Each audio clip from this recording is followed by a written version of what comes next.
Good evening, everybody. It is a little bit before 7, and we're getting back to the meeting. We just came out of executive session. And the next topic of discussion is acceptance of Toll Brothers donation to Conservation Commission for $15,000. Can I have a motion to accept that kind donation? So moved. Second. Second by Ms. Conley. Further discussion? Seeing none, all in favor? Aye. Aye, it's unanimous. Okay, moving right along. Now I'm back on schedule. Well done. Kathy Gardner's here to talk about the early voting location and hours. Town Clerk Kathy, how are you? I'm good, thank you. Happy New Year, everyone. New Happy New Year. So the recommendation by the state is that early voting location is usually in Town Hall with access to the town clerk's office, so we can look people up in the voter registration information system. It's recommended during business hours of the Town Hall, except on Friday, they want us to go till noon. So that's basically it. The bill was signed for early voting for the presidential primary to be held on March 3rd. It was signed on December 12th. And it's a formality that we just announce the location and the hours. And vote, and that's it. Any questions? Maura? No. Okay. Do I have any questions? No. Sean? No, no. All right, so it's in February for the election in March. Yes, it's February, begins February 24th through February 28th, Monday through Friday, during regular business hours of the town hall, except on Friday, it will go until noon. Sounds good. Can I have a motion? Vote early voting locations and hours will take place at Town Hall during normal business hours beginning Monday, February 24th, 2020 through Friday, February 28th, 2020, Monday, Wednesday, and Thursday, 8:30 to 4:45 p.m., Tuesday, 8:30 to 7:30 p.m., and Friday, 8:30 a.m. till noon. Second. Second by Ms. Curran. Further discussion? Seeing none? All in favor? Aye. Aye, it's unanimous. Thank you very much. Thank you. Thanks, Kathy. No excuse not to vote, people. That's right, and the last day to register to vote for the primary is February 12th until 8 p.m. in my office, okay, or to make changes to your voter registration. Great, so February 12th, last day to register. Thank you. Thank you. 7 o'clock, discussion vote on the sludge cake disposal contract. Sean, remember when we toured the sludge cake factory? Yes. Factory. You know, I have to say, we have a well-educated board because they do know what sludge cake is. It's yearly contract renewal for a sludge cake disposal at the sewer treatment plant. We went out to bid. We gave it to 10 prospective bidders, as well as advertised in combis and in the paper. When we opened the bids, we had one bid. Same person that's been doing it. Price has gone up, but A lot, yeah. that's, Price is up 33%, it is. so is that something that we just accept, or do we put it back out to bid again, or?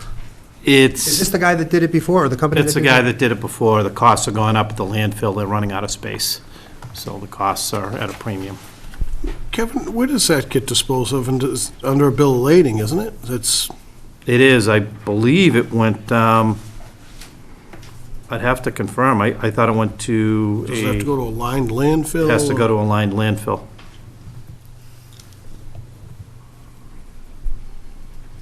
So it used to be 102 or something, and now it's 108. up to 134 Yep. per ton. And you said we do about 1,400 tons.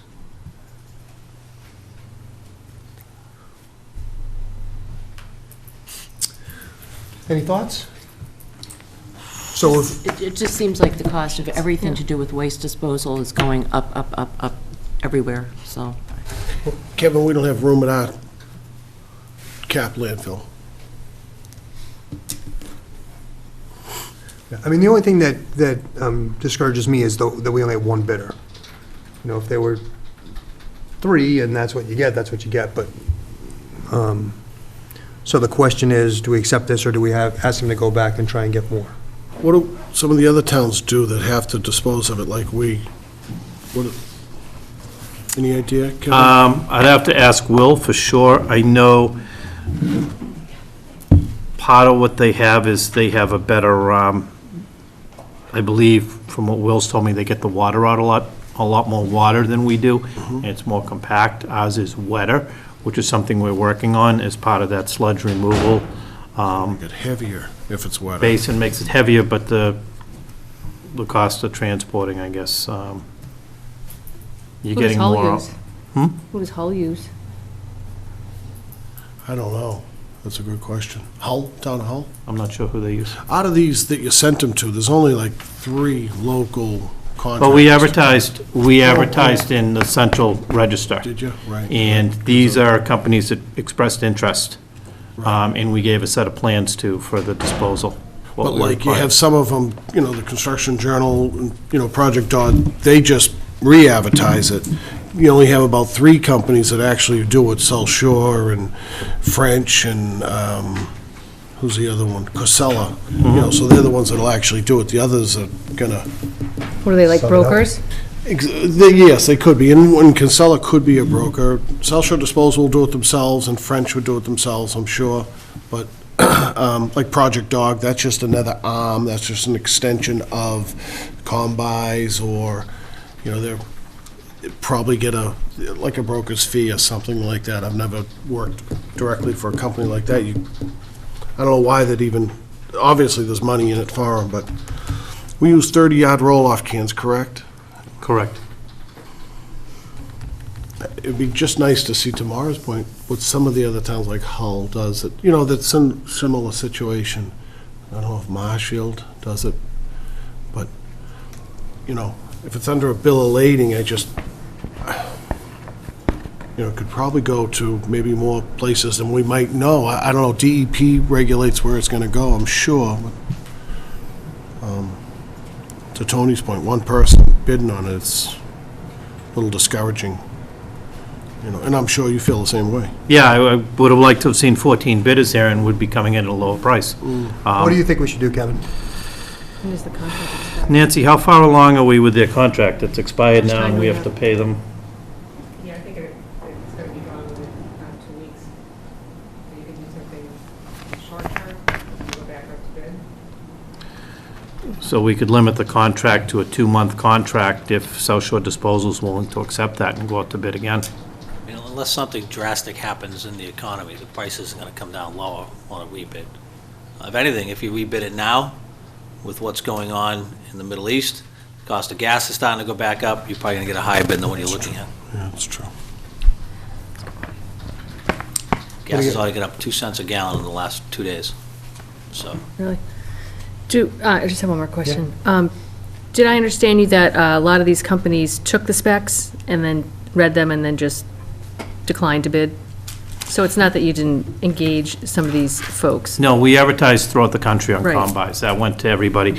These 10 companies came out and said they showed interest in it, but they did not produce a bid Okay. for one reason or another. Got it. Thank you. Companies like Construction Journal, Project Dog, they just advertise nationally and they put it out to everybody, to just alert people of other jobs that they might go after. How long is the contract? A year? 1 year. 1 year? 1 year? 1 year. It's a 3-year contract. Is it a 3-year contract? Yeah, I think. Go to the background. 1 year with 2 renewals. So we have the And- option of renewing it if At we the think we same can do a price? better price. At the same price, or? Yeah. You could only renew if it was at the same price.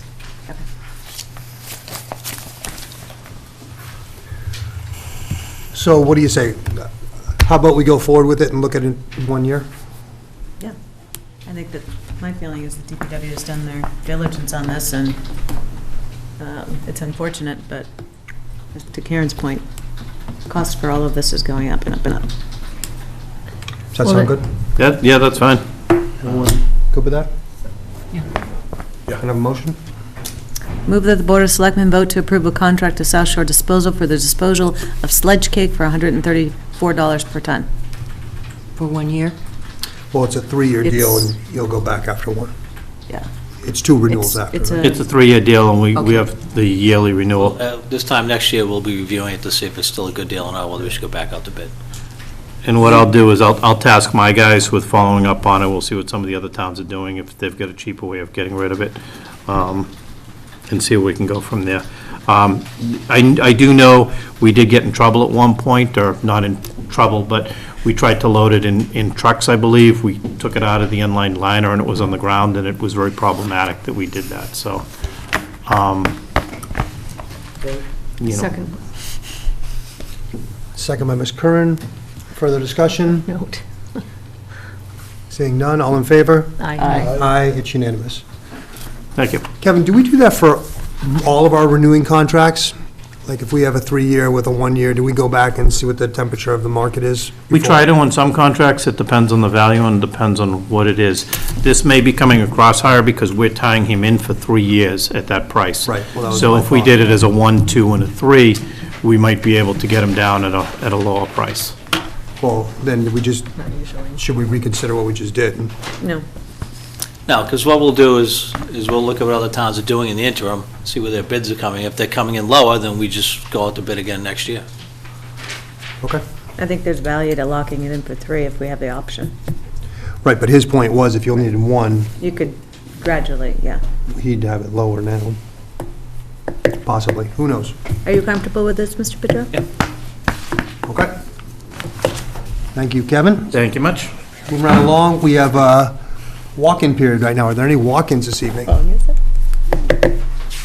None.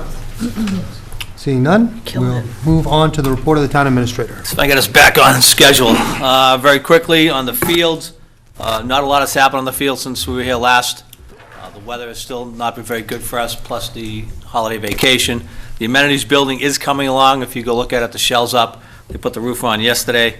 We have our next meeting tomorrow afternoon, so I'll get a better idea where we are, and I'll be able to update you at that point. You have another water update from Kevin. Big thing since last time, the pressure reduction valves in Hummerock are in. They've been installed. They'll now be tested with the fire department to make sure we have the right pressure down there. We anticipate this will save us a lot of breaks in Hummerock because of the extreme pressure that's been down there. It's been, what, about 90, Kev? We think that blows a lot of the service lines, so we're going to reduce that by about half. I want to give everybody, this was a water main break on Lanton Lane. This is one of the 2-inch galvanized pipes that we've been talking about. I don't know if you can get that on the TV. There's probably only about an inch, half-inch of the pipe left. All those nooks and crannies hold all the silt in those pipes. So these are the things that we're trying to replace starting this spring. That came out of Lanton Lane on 12/26. Where's Lanton Lane? Just, Right off First Parish up to Vinyl. Yeah. What are we gonna do to fix that dead end? We're going to Besides, replace it with a 6-inch pipe, and Okay. then we'll run it so we can have a hydrant at the end of it, so we can also blow it off at the end. can you go right to Vinyl Ave and loop it that Potentially, way? if we can look at where we are. We're looking at them all now. We're in the design phase now to see whether we're going to loop or put in hydrants or put in flushing gates on all those dead end lines. But the plan is when you replace them, you put a big enough line to have a hydrant and be flushed, so we can clean those Or lines both. out. Well, it's got to be big enough to be flushed. You have a paper street at the end of the road at Lanton Lane that hits Vinyl Ave. So maybe we just go through there. and- That's one of the things we're looking at, and, you know, on that particular street, the 2-inch might be looped now. What, I- trombone? Or the way through? No, it might be Really? looped to vinyl. I gotta take a look at it, I don't have it in front of me.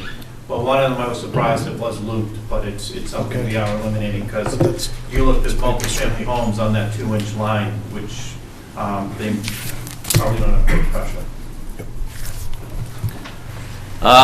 We finished the first part of the online auction, disposing some of the surplus equipment and supplies that were being stored up on the sea wing and the old gates and some other places. We got about $7,000 from the sale of some miscellaneous kitchen equipment, tables, chairs, miscellaneous other things. All the items did not sell in the first auction or were not picked up, so we had some items that sold and were not picked up. We keep the item and the money, so that's a win-win for us. Those will all move from the C wing over into the parts of the B wing. I know there's some scuttlebutt about throwing things out. Nancy was in charge. I can guarantee you that nothing of value was thrown out. Okay? Nothing of value was thrown out. I do need to thank Kevin. We used some DPW crews on a rainy day, and they moved all that stuff for us. So now the C wing is empty. The stuff's in the B wing. Nancy and Michelle are meeting with the auction company tomorrow for the next phase. That will be the one with the boats and some of the larger trucks that we're getting rid of. So we do anticipate making some more money on that one. So I'll inform you when that auction is going to be going live. did you say boats? We have a couple boats, yeah. Okay. old police boat, a couple harbor master boats. Oh, we're going to add all that to it? Yep. Oh, great, okay. Boston whalers. And those are very restorable, right, Yep. Stephen? Yeah, there's 3 Boston whalers. Well, Kind of like a. And how are we Chris Pratt. publicizing this auction, just so people know? How are we letting people know about it? Yeah, we do an email blast, we put it up on the website. Okay. Because there seems to have been some. It's all online. it was Nobody- everywhere, I know, but it was everywhere. Nobody knew. Yeah. And it's been mentioned more than a few times at this meeting, so. Did you do an article on it too? Sorry, what? Did you do an article on the auction too? So we'll do it again, we'll make an announcement, put another announcement. Probably should. Must have the information. Yeah, maybe with some pictures of Nancy some of said the Situate stuff. residents bought stuff. The online auction has pictures of the equipment. So it's fairly painless and easy to use, and again, if you don't pick it up, we still get paid. So anybody who writes on Facebook, which I don't do, if you could mention that it's an online auction and there are pictures to clarify? Yeah, Marie, put that on our Facebook. Well, I think someone should put it on Scituate Monthly, since they seem to be the, You don't want to do that. no, you do, just to let people know. She has her own Facebook. All right. I know, but. So there's but an the more online auction, places it goes, the And better. when's it going to be? Well, they're meeting with the auction company tomorrow. Like mid-February or a A couple weeks, couple weeks? Okay. yeah, week, 10 days, 2 weeks. Since we came out. So can you send Ruth a list of the stuff that's going to be on there, and she'll plop it in the paper? Send them a link. The link. The link, Send them a Mr. link. Chair. a can I lot of ask- stuff. Can you tell us one of, just share with the public, one of the good stories as a result of this auction? Because I think it's nice that people hear that this stuff is actually being repurposed for countries that are in need. So I don't know, Nancy, if you want to share that just for a moment? I think it's worth it, because this, So the large container that was Yeah. parked up in Gates for a day. yeah, where that large container of goods actually went. That was someone who bought it from the Bronx in New York, and then they sent a shipping container out of Boston. And then they drove from the Bronx and picked up more friends along the way, and they packed it. And it was shipped to the Dominican Republic on January 2nd. Well, Yeah. And those are old desks, chairs, Yep. blackboards, that sort of stuff. Yeah, the desks and the chairs were the main thing, but I have a picture that shows what like the end piece before we shut the final door in the dark, of how much they actually packed in there. And they were good packers. It's a great story. Yeah, I didn't even know that, Laura. I didn't Thanks. either. I didn't Yeah. know that. I did ask by Well, thanks, someone if they Nancy. could have their locker from the Sea Wing. Doubtful. I just don't think you can get a locker out. They're all one piece. yeah. Oh, really? So, yeah, I mean, they're We'll sell it to them. by the whole wall of locker, but I don't think you can row. get one Yeah. locker out of that wall of locker. Been a good 7th grade.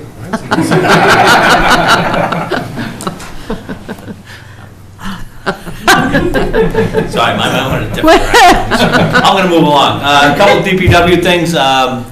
Beaver Dam Road, we finished the striping of that today, yes, last night. That's all done. That's done in paint.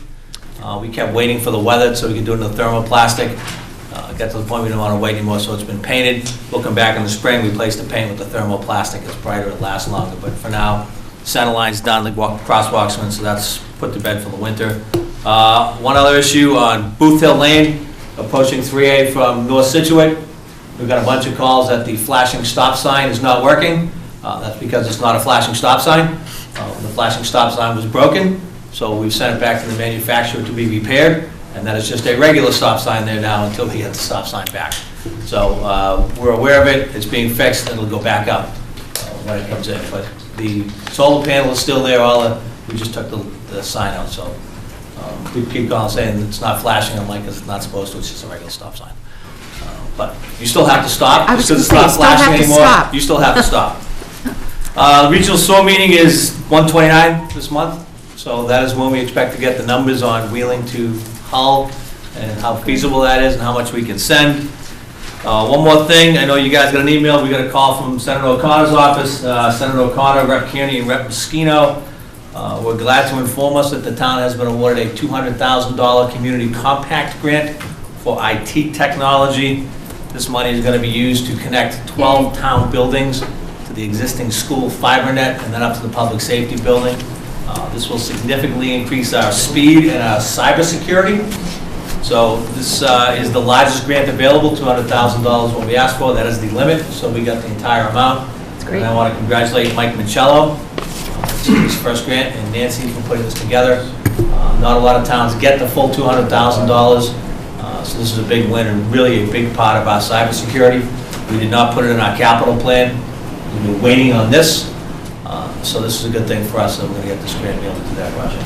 That was my question, does it cover the entire cost, or is it partial? Short, About 100, 130. a little bit short, we have some other money that we use, yeah. Okay, We already appropriated some of it. Yes, and especially needs to go. okay. Great. Okay. Any questions for Jim? No? No. Good news. Just one quick, what's the schedule for C-Wing demolition? We had a pre-construction meeting. We're in the process of doing quarries, because some of the people will be working in the old gates near recreation, so they have to be quarried, and we got to do the final contract documents. Then we have to have a pre-construction meeting, where they have to provide all the documents required by the planning board, stormwater, dust control, all that stuff. They're still hoping to start the demolition of the city within the next couple of weeks. Next couple of weeks. Yeah, we'll get a definite, we'll let people know that it's going to happen. Okay. Great. Sean, did you have any? Nope, thank you. Jim, quick question on the library in front there with the walking path and stuff. What's the status of that? Not done. The contractor had marked it out and had stripped it to put in the sidewalk. It does not meet ADA the way it's laid out. It's too steep a grade. So they're going to come back and regrade it and then lay it out again to make it compatible or compliant with the ADA. The architect has had a really hard time getting in touch with the contractor. He's finally gotten back in touch with the contractor at this point. He's going to update us by the end of the week. If we don't get some sort of schedule from him, we'll abandon the contract, have the architect mark it out, and we'll use one of our sidewalk contractors on this way.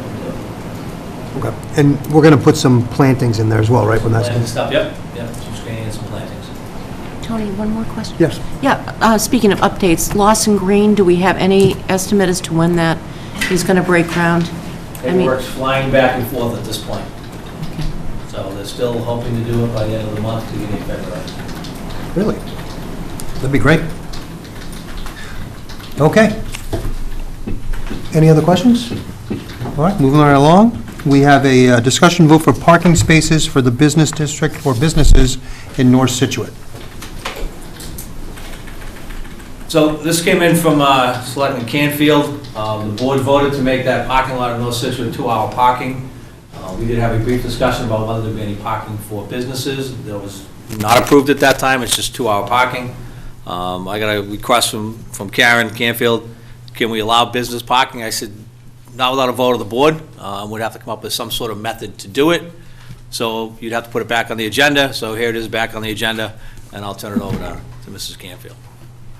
Ms. Canfield?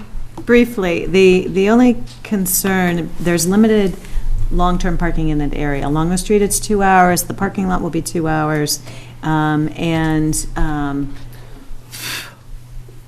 you know, we want to obviously do everything we can to support business activity in there, which includes making sure that there's adequate parking for employees and that sort of thing.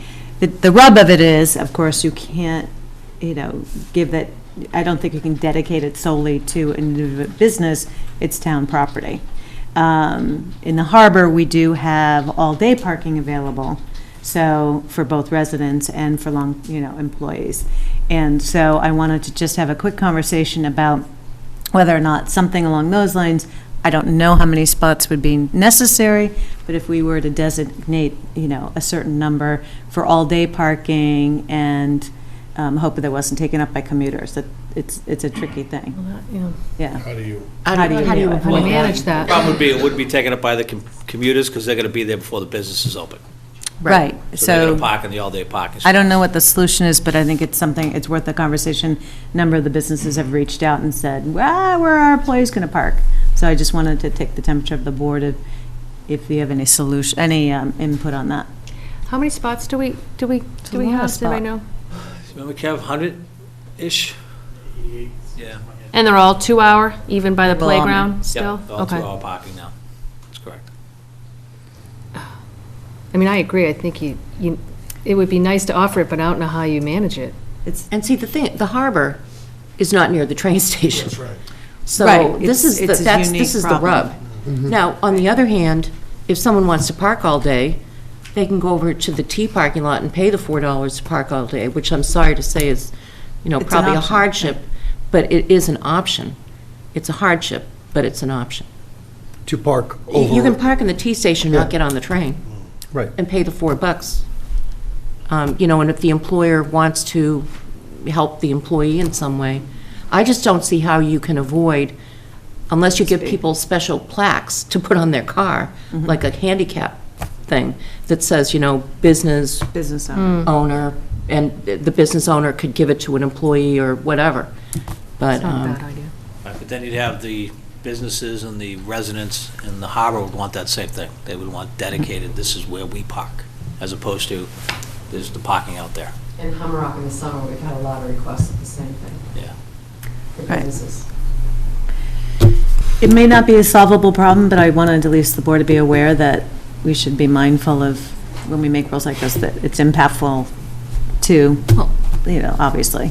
yeah, but on the other hand, if you live in Boston, employees have to park, it's a reality. It's like a small little dense village area. I actually think the good news is 2-hour parking, which we discussed, is that it'll allow more people to come and go and frequent those stores instead of being Right. filled up, so. I didn't see anybody park there Police today. have the police given out any tickets I down haven't sent them there? down there yet. Okay, We But posted nobody it for was there. January 1st, so I don't think anybody was really working.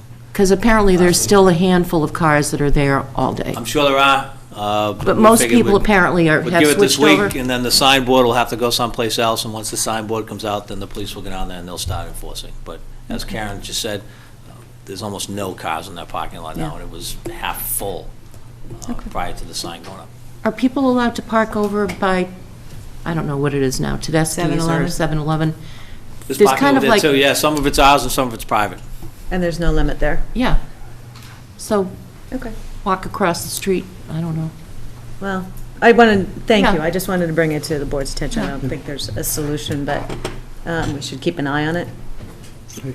We have a hand up there, yes? Yeah, so Bill Carey, my wife and I own the building at 761 Countryway, Yep. and I think we were one of the people who reached out to Karen.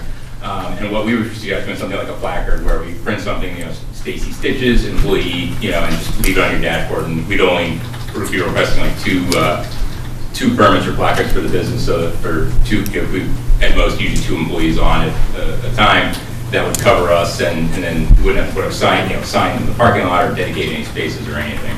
The parking lot where Crush Fitness and the barber shop, that belongs to Mr. Ford, it's obviously private property, and I wasn't aware there was any town parking. Is that between Tedeschi and the post office? So that's a town lot? It's half and A half. lot of it. Kevin, what are the town spots down there? We don't have the Ford parking lot. What we have, if I may, Ann Burbine, Pennycrest Road, business owner up in North Scituate. We have the strip along Gannett Road, that belongs to the town. We have a few spaces opposite in front of the buildings, but not too many spaces. As far as Ford's parking lot is concerned, that's his, potholes and all. So he did put up a sign at one point that it was private and not all-day parking. And you see people scoot off the train and wander down, and they get in their cars and they leave. People will find a spot. They will. It's an issue. At one point, while the tennis courts were there, right in front of the tennis courts, there was a lot of parking, free parking. That's all gone. We had put in some parking for the WPA building, maybe a half a dozen slots that are WPA only. And maybe you might want to consider continuing down that line in front of the playground parking only, and hope for the best. It's just, but, Well, if you have 2 hour, why do you need that? And do you think maybe, the North Situate Chamber or North Situate Group would like to get together and talk about it and maybe come back to us with some proposal or some ideas? I mean, yeah, I don't know, it's not an easy solution. people park up there, not the 2-hour parking in front of my shop. and you're not supposed to park there overnight, and people do. There is no enforcement. There has not, the only one who ever enforced anything up in North Situate is Chick Gates. God love him. He went through and he chopped the cars. He did. Okay. We worked very hard at that. All right, well, if you want to come back to, I don't think we have a solution here, but if you come back to us with some thoughts, you know, and just, you know, we don't want to change something so that the reason why we're changing it is going to cause a loophole for somebody else, so that's, And also, maybe the Stacy Stitchers folks just need to understand where those spots are that you just referenced. Well, the other thing is, I drove by there Okay, today, no one is in that parking lot. No one. Totally and completely empty. So, That'll change over time. we can only hope. We need some more businesses up in North Situate. yes, Thank you. okay. All right, so you all set with that, Karen? I am. Thank you very much for You're your welcome. time, Mr. Chairman. Anytime. Okay, so we have the budget. You know what I'm going to do? I'm going to, oh, I don't know if I can. The shellfish conversation should be brief, but it's listed so late. People may be wanting to come in late. What do you think? Yeah, I'm sure the shellfish people want to be here. They're not here at all. We're also Oh, I doing the see a shellfish. few, but, It's listed for 9:30. Yeah. People were coming late. okay. All right, so we won't move it. I was trying to be nice to you people here. Okay, so let's jump into the budget. So,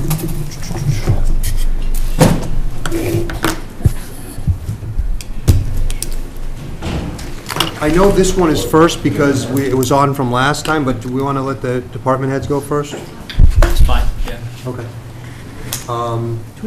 Public safety. Back. Hey, how are you? Good. Let's just get our books, it's 2:30. Yeah, I couldn't get into this.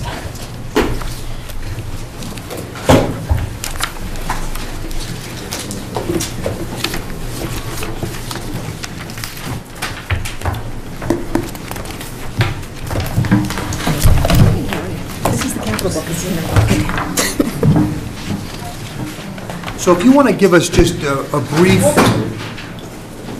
list of a few accomplishments, a few goals, and then we'll jump into the numbers and go from there. Okay, so for the most part, we have everybody cross-trained so that they can do both police and fire. So that was a big accomplishment. But we've also lost a few of our dispatchers, so then that's kind of setting us back a little bit. And then we lost? By the end of the month, we're going to be down 4. Really? Yeah. Out of how many? I'm sorry? Out of how many people? 9. Wow. Have they retired or gone to other positions? One is or- retiring on January 20th. One went to become a police officer, and one just left for other causes. But that's a natural thing, that they might use the dispatching to help. Yeah, it's almost like a stepping stone for some people. Okay. And what are you hoping to accomplish other than hire 4 new people? I'm hoping to accomplish that we get fully staffed to avoid all this overtime, because it's really damaging to the budget and such. Right.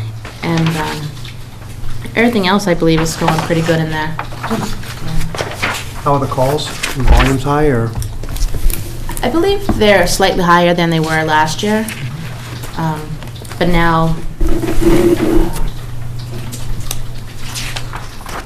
I mean, I don't know, I think they're slightly higher than last year. I know we're trying to better the times, the responses, so if somebody was to call 911, our goal is to make sure we have help on their way to them within like 60 seconds, and that's a... What has it been? Usually between 60 and 90 seconds, which is the state guideline. Obviously, the sooner we can get help to them, the better, but it's just Right. going forward. What are the qualifications? Are there any qualifications for the position for people that may be interested?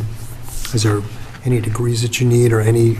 No, you just, a lot of people, I think, just believe they go in there to answer the phone, and then that's all it is. Right. But then they get that first, bad call, and they kind of think this is not for us. Right. And usually that doesn't happen until after we're putting through all the training, and that's time consuming. And they just realize they can't do it. Right. It's not just dispatch, it's also EMD, which is Right. emergency medical dispatch, and I don't think a lot of people realize that. And as Barbara said, you get that first call when you're trying to talk someone through a medical emergency. Some people just, it's not their thing. Right. Right. Do we put that in the screening process when candidates are coming forward? Yeah, they know, Yeah. but it's one of those things where you don't know happens. until Until you it actually actually have to do it. What you want to deal with, yeah. And, as Barbara said, and she does a fantastic job running them down there. Our dispatches are some of the best around. But it's not just answering the phones. It is a very high-pressure atmosphere when the stakes are high. You could sit there for a long time and maybe not get a couple of calls, but when that call comes in, you got to be on it, you got to be right, you got to be ready. So it's not for everybody. A lot of people, I think, say, oh, I could do that, until they actually have to do it. So it's a tough job. Question. Yeah. Why, Jim, are we not supporting training? Training's in my budget, So that's why we just moved it from this one to yours? my budget, yep. Okay. So I'll run through the numbers real quick. In 18, the actuals were $573,000. In 2019, it was $553,000. The budget this year is for $593,000. And, I'm sorry, that was 20. And 21, it's $600,000. And most of that increase has just been pay going up, cost of living increases and step increases, so. Any questions, further questions on the budget? Yeah, Yes. so was this budget put together before you lost those positions? Yeah. So the overtime budget will probably go up The at overtime least budget will go up, for, but you'll have money in the regular line. To- The other thing we're trying to do is encourage some per diem employees, because yeah, the dispatcher just can't work all the overtime. We need some other people to come in and fill in. Per diem employees gets paid what they get paid. It's not an overtime rate, it's just a regular rate. So we're trying to find some per diem employees, maybe people who dispatch elsewhere and just want to pick up some hours working for us. what about nurses, people like that I'm just trying to think outside the box in terms of, We put it out there so that Yeah. everybody can see it. It's just, they kind of don't have any interest, maybe, I don't know. But we've never had anybody come into that. We did have one person that worked for a medical center. And again, they help them face-to-face, and it's not a problem, but the phone call, is different. yeah. So you don't really know the outcome. Maybe Scituate Cable could do a story on what it takes to be a emergency dispatcher. No, I mean, to go into the dispatch That's a good center, idea. to talk to people who do it, to say, if you've got any interest in it, and if we were willing to do per diem, it might be just an occasional fill-in. You gotta go to Yeah. training, and that's why your But- nurses and stuff don't do it, because they can't take time off to go to training. Now, I'm not thinking of current nurses, I'm thinking of maybe retired nurses, or, whatever. If You we, got a thumbs up from Seth, so that's great, good. great, Are the shifts, clearly you're around the clock, so yeah. could be a, We work 4 on, 2 off for the full-timers, and then the one part-time position is 2 on, 4 off for days. And we do 8 to 4, 4 to 12s, and 12 to 8s. But what's happening is a lot of times, because we're short-staffed, people are being ordered, so it makes it harder. okay. Well, I think you're on the right track in terms of looking at other towns and see if there's people that are trying to pick up some shifts. Yeah. All right. Well, thank you very much. If there's no other questions on the budget? Thank you. Great. Thanks, Thanks, Barbara.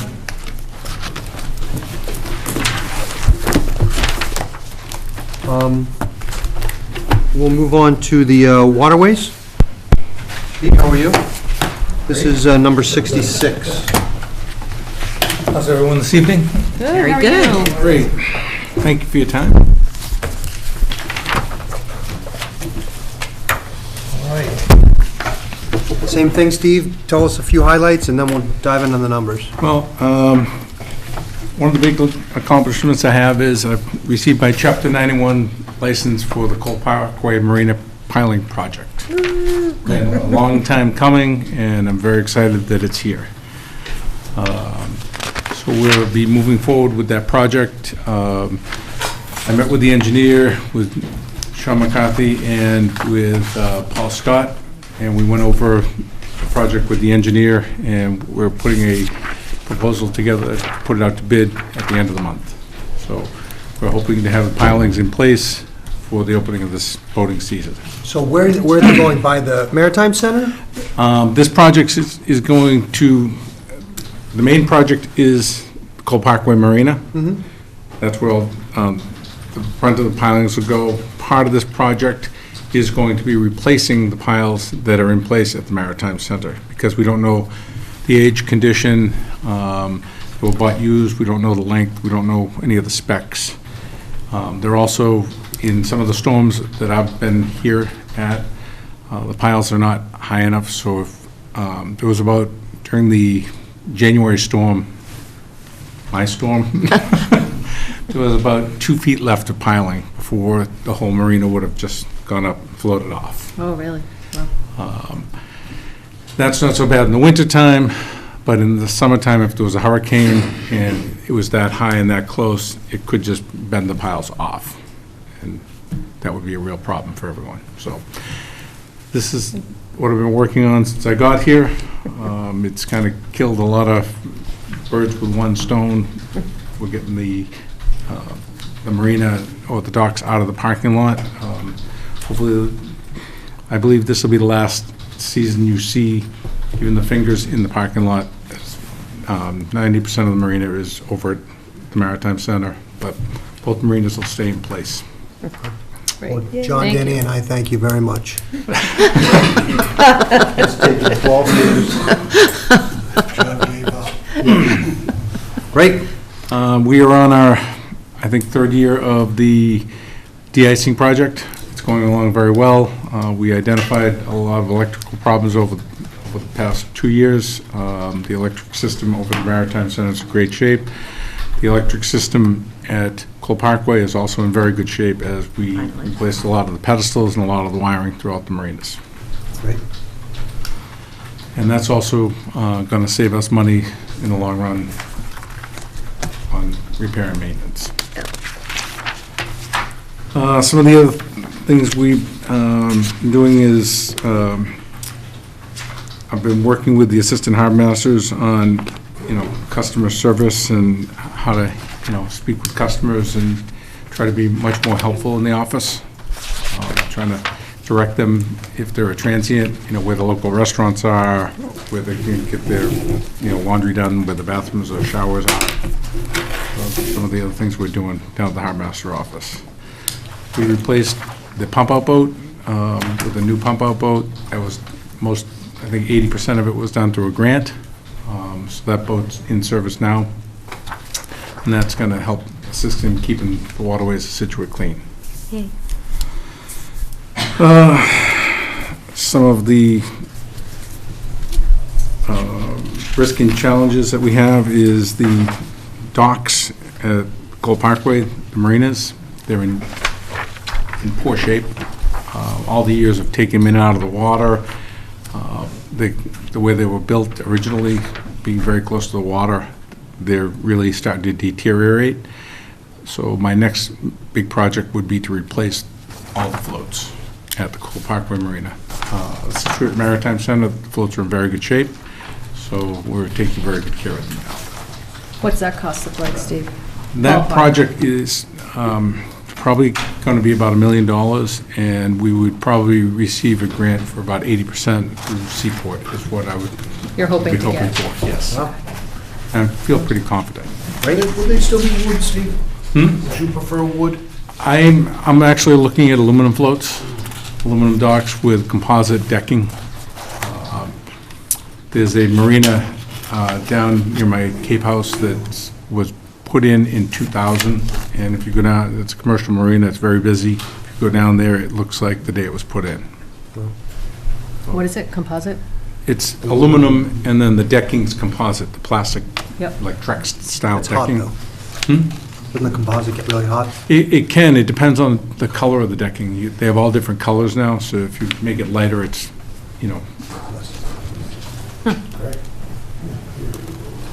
Great. You shouldn't be barefoot on the docks, Tony. right. What about your vote, Steve? We're also, the harbor master's office, the restrooms and showers are not ADA compliant. We're trying to move towards an ADA compliant marina. The new gangway will be ADA compliant. At some point, I'd like to start working to making the building ADA compliant. So if you are a transient at the marina and you want to use a shower and you're disabled, the handicap shower is very limiting.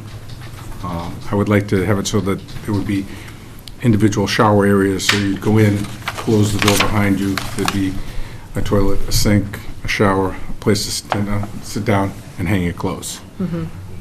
Very safe, very secure, and then have public restrooms for the general public, and have the bathrooms that are for the tenants in the marina accessible through the outdoors, so that they could come in with a key card system or a code, so they could use them in.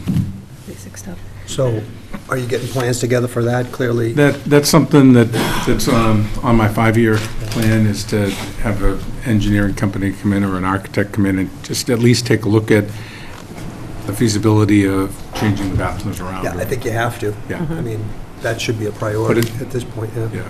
I have to get the docks. Yeah, well, it has to be ADA compliant, so. Yeah. Yeah, so I think. We have been making improvements. I made, when they came down, they asked me to put some lips on the door, one of the main doorway, so that if you were in, a wheelchair, you could just Right. roll up a little bit easier. We're trying to make it more accessible.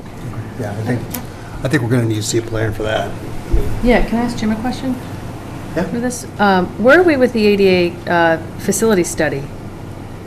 Finished. It's finished, the only thing that's not done with it is the dates when things will be, We have to put in the dates when we're gonna have everything ADA compliant, so that's gonna take So are we going to while. get a copy of that, or is that going to be, you going to review that with us, or what are your We plans can. with that? It's about a telephone book thick, but we can get you a copy of it. What do you call those, crib note, what do you call those things? Cliff notes. Cliff notes. Executive Can we summary. There's get, a yeah, lot an and it's executive summary, expensive. thank you. Cheat sheets. I'm gonna delegate you more to read that somewhere And summarize. down to a half a page. Yeah, but it might, Stephen should have access to that, because I'm sure they took a look at it, Yeah, they did come down, and see what they said. we'd already started taking a look Yeah. at some of the issues that we had down at the marina. Great. So, the gangway that we're putting at, the new gangway is going to be 80 feet long, and it will be ADA compliant to get down to the docks. Right. That doesn't, the tide doesn't change that? I was just going It to say. does. But because it's 80 feet? Because it's 80 feet long, it's not, it's much more gradual, Yeah. Cool. and that was all done through the design consultant. Like the ramp going on the hull boat, probably Hingham's the same way. Oh, yeah. Just they go back and forth. So this is an enterprise fund, and we've got, which means it has to be self-sufficient in terms of its revenue and its expenditures. On the fourth page of your documents is the revenue side of things, which is money from slips and moorings and user fees and all that sort of stuff. And looking at this, is this, I'm looking at 19, because that's the last full year that we have. Actual FY19, Is 1376 in the document I have, and then there's these grants and donations below that, which it doesn't have a total. I have 1, 2, 5, 4, unless I'm looking at the wrong is your page. document portrait or landscape? Mine is portrait. Okay. Portrait is, the landscape is, I would prefer you to landscape one. You know what I have? I have one for you. I think I We have it it. off, too. Silly me. Okay, so the revenue down here is 1.254, Yes. and then we've got expenditures. Again, this is the last full fiscal year of 662, which is a surplus of $592,000. There's debt service of $371,000, so there's a final surplus of $220,019. It looks like the budget has revenue a little bit less, 1.12, and then going into 21, 1.16. The budget is very conservative, Yes. and I think Nancy can speak to it a little bit more clearly than I can. Yep. We are being very conservative. One of the things we were looking at was the mooring fees. There seems to be a swing that was going on between the off years. I do want to assume that was going to occur again. And the set fees for 2019 were very robust. So we can see that repeat itself, especially with the new DOCO software, but we don't want to plan it. That's interesting. Why does that happen? There's been a lot of speculation as to what it is, if it was timing differences, but Yeah. it's just very It's unusual. pretty consistent. That it's consistent every other for like Yeah. a 3-year period, 3-year cycle. So we really want to see what it does for fiscal '20 if it's flipping back down. So it wasn't some revenue I wanted to rely on when I didn't know the cause of that swing. That's weird. So it looks like the surplus for at least the last 5 years has been about $150,000 to $200,000 a year after debt. So this enterprise fund continues to It's chasing. do very well, which allows us to do the capital projects that we're talking about. We just received from FEMA, I think, $12,000 for the pilings that were replaced as part of the Riley Storm. That was done, the storm from 2 years ago, and we're hoping to get 80% of the cost of the replacement pedestals at the marina, and that was about 100 and... I was about to 40, but that Yeah. project is in the PSU. It's just slowly. We're hoping for it. Have we done, we've already paid for it, though. We paid for it, and it's, everything's been filed with FEMA. It's just, So is it in the debt? it's not in the debt we paid for with retained earnings. Oh, they The didn't- retained okay. earnings, so that money would, if we did receive it, would just go back into the retained earnings. Right, But so your retained earnings are $277,000, which is a little bit low. And that's because we used. because we used it to replace the pedestals and some of the wiring and those piles. And where did the boat money come from? The boat money comes from the budget, and it was a borrow. That's included in the Yep. debt service number then? Yeah. We don't need to go through it now, Nancy, but would you mind, or whoever's doing the debt service schedule for this, do we have a breakout of what is in that number? Yeah. We don't need it tonight, but I would like to see that. Please? So the expectations are that it will stay at that trend? Yes. Any questions in regards to the revenue or expenditures? We did implement a new DACWA program. It's an online app service, so if you were from out of town and you were coming into Scituate, you can go to your phone, open up the application, and reserve a transient slip overnight. We started it after Heritage Days, because it was a new system, and we didn't want to have a lot of issues, and we saw a spike in transient stays. Great. Nice. So hopefully it'll continue on. That's what I'm hoping for. People more and more reliant on their phones for Do you everything. advertise that app out there anywhere?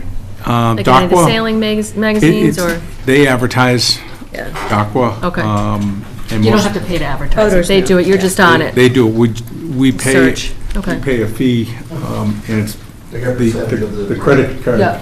Credit card fee. Okay. And I just noticed that the Marine Park costs were reduced from $25,000 to $10,000. That was because the town's taking the Maritime Center over and managing it, and taking care of the expenses out of it. Oh, that was the expenditure to manage the space? The Clean it? Maritime Center, rent goes into the Maritime Center revolving fund, but the expenses related to the Maritime Center were coming out of the waterways budget. So Waterways discussed whether they wanted to take on the revenue themselves as the Waterways revenue, or if they wanted to have the expense offload and go with the Maritime Center. And they opted for the latter. So that would be one of your articles, would be to make the Maritime Center its own 53E.5 revolving fund. Who's going to take over the maintenance of, well, we can discuss when we get to that article. The cleaner would still come in and clean and Is that what the majority of the 24,000 was, cleaning? cleaning and general maintenance to the building supplies. Any other questions? All right, Steve, thanks. Oh, How's the boat coming, Steve? That was all. The deck, or the deck house came out of the mold and thereafter the hull came out. So we've made our first payment. The engine's there and it's moving along. So we should see that boat at the beginning of June. great. Mike? Brian Kelly, 61 Collier Road, member of the Waterways Committee. Just 2 quick points. Let's see, Karen 1 versus Karen 2. That's what we call them. I had a question on the debt service. The debt service today is primarily related to the maritime marina. Yeah. The far majority of that will expire in 23 and 24, at which point it'll drop down below $100,000, at which prior to that, we will bring on the new boat, which is approximately $60,000 a year over a 10-year, I think, Nancy, we did, correct? As well as the dredging, which is 15. So overall, it's a very healthy transaction in the sense that we'll lose $200,000, pick up $100,000, we'll be $100,000 ahead. Okay. Quick second point is, with just a shout out to Nancy, Stephen, Jim, and our shellfish constable, who was really, at that point, he was the harbor master of Marshfield, or is the harbor master of Marshfield. The dredging project for the North and South River companies was put out the bid. The bids came in $400,000 high because of all the dredging activity. Decision was made to run it in July and August during the height of the season because there would be more dredging available. The flip side is the town saved hundreds of thousands of dollars. Combined between Marshfield, we saved $400,000, but the onus was on Steve's team and the Marshfield Harbor Master to make sure that there was no traffic issues during both commercial and recreation, and did a fantastic job. There were no complaints whatsoever, so just wanted to give a shout out in that regard. Good job. Thanks, Brian. Thanks. I only forgot something, but I was very excited about the Chapter 91 license. Excellent. And Brian, That's great. thanks for your committee. Yes. You guys very active, and Sean, I know, is at most of those meetings. Great. All right, Steve, thank you very much. Thank you. Thank you. Thank you for your time this evening. Happy New Year. So shellfish, anyone here for shellfish? You want me to do the shellfish? Sure. It's How very $2.95. unselfish of I don't have a copy of it, but Mike, you may want my graves. yeah.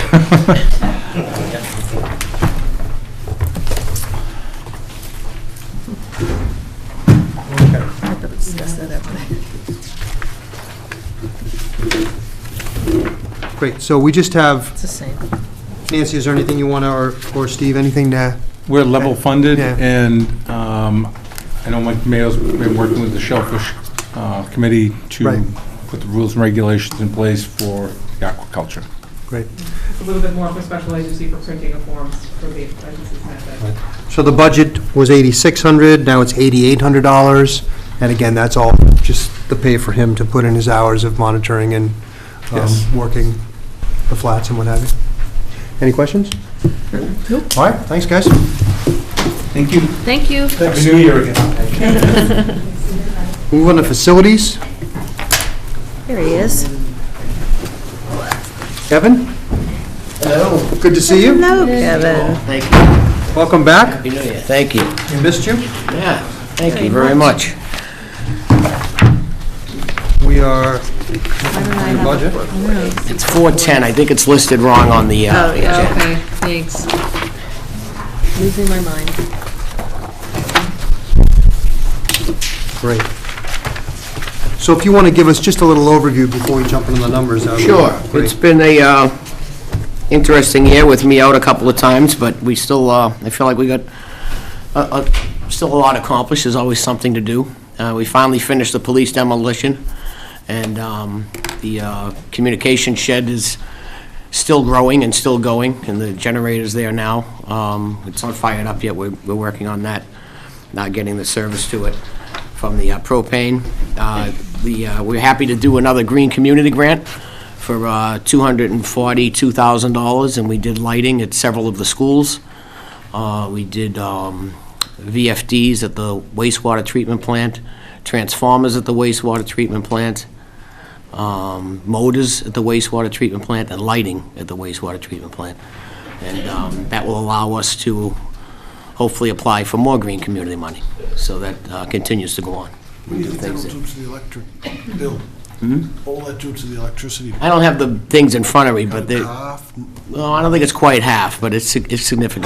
I could send you the spreadsheet. No, just curious off the top of your head, that's all. It's just a big thing. Thank you. Any other, what's the agenda for the upcoming year? Is there any specific, I mean, obviously, Well, a lot of things we're working on, improve the safety in the buildings, working with the police department. Jim's been heading that with more cameras and changing doors and keys and locks and automated key systems. I'd like to better consolidate our service contracts, centralize them more across both the town side and the school side. have you read the ADA report? I have not. I have not. I've seen it. Well, once more summarizes it. We can read it together. And I think it's bigger than the phone book. But clearly, that's a big initiative also. to Yes, get all these yes, things. and we're doing the facilities survey study now. That has started, and that will also give us a lot to review and look at. The contractor that has the ADA report, will put it into that facilities report. So they'll read it. Someone's got to. I got to the executive summary, a lot expensive. That's as far as I got. Okay, let me go through the numbers. So overall, on the budget, we're requesting a 3.39% increase from last year, which is an overall increase of $34,000. And $25,000 of that is to support the last quarter of the year in the new senior center for staffing, electricity, gas, cleaning supplies. And then there's a $10,000 money for fuels and lubricants as part of that $35,000 to reflect increases in fuels and lubricants. As you know, that the fuels, the gas is in my budget for the vehicles. Is the increase in part-time salaries, is that, Jim, I know we talked about last year, having more summer people around to... It's for the COA. Yeah, that's just more for the custodial staff and incorporating the new COA and part of that, so. So where do we fund, just the extra summer workers to keep the facility? Kevin's budget. Okay. Kevin Cafferty, sorry, Ron. Right. Summer helps from Kevin Cafferty's budget.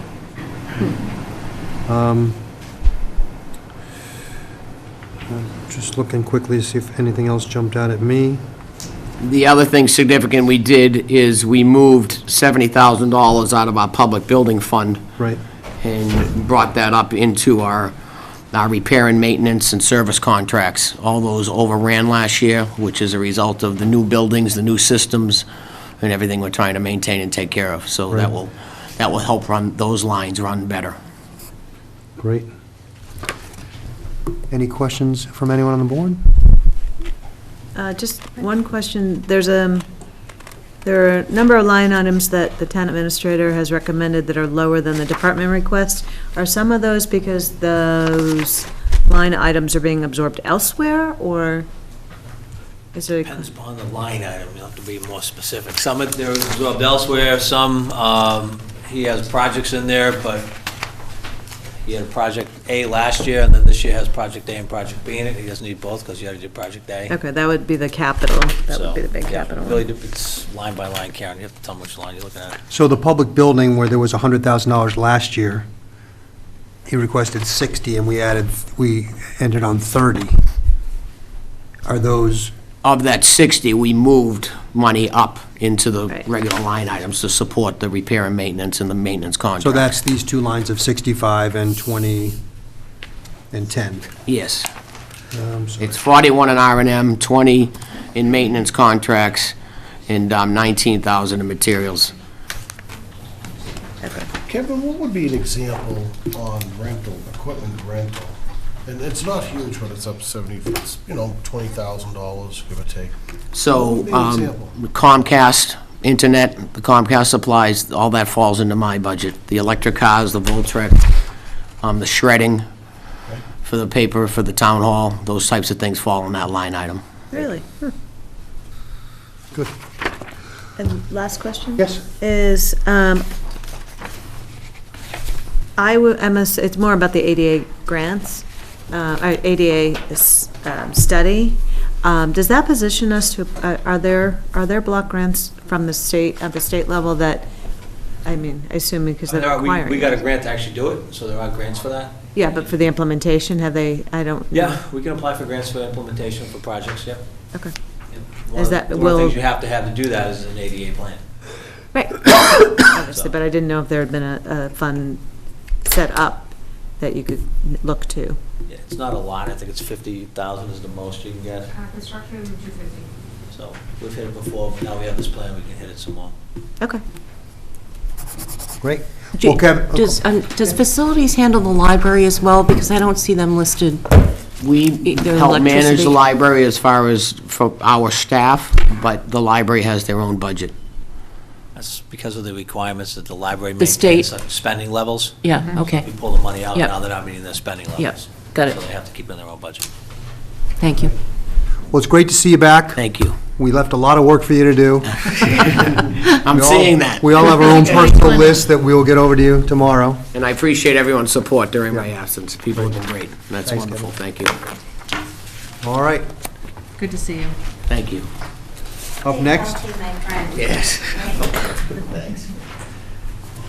treasurer collector Pam for the next 4 or 5 budgets. That's all. It's the fun stuff. Yes. So we're going to start on 145. Hey. So that's the treasurer collector budget. And we continue to push through the Munis conversion, software conversion.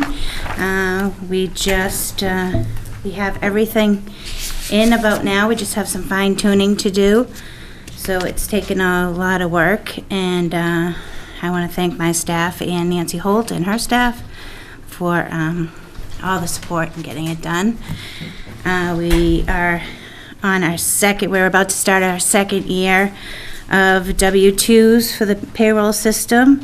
What's good about the payroll system is it opens a lot of doors for employees to enter their own time, look at their own vacation, log their own, get the reports that they need to change anything they need to change. The thing is even though they can download the reports, you have to bring them in face-to-face in order to make any changes. But we hope to expand on the employee self-service a little bit more. That's through Munis? That's through the Munis payroll system. It's part of the payroll system.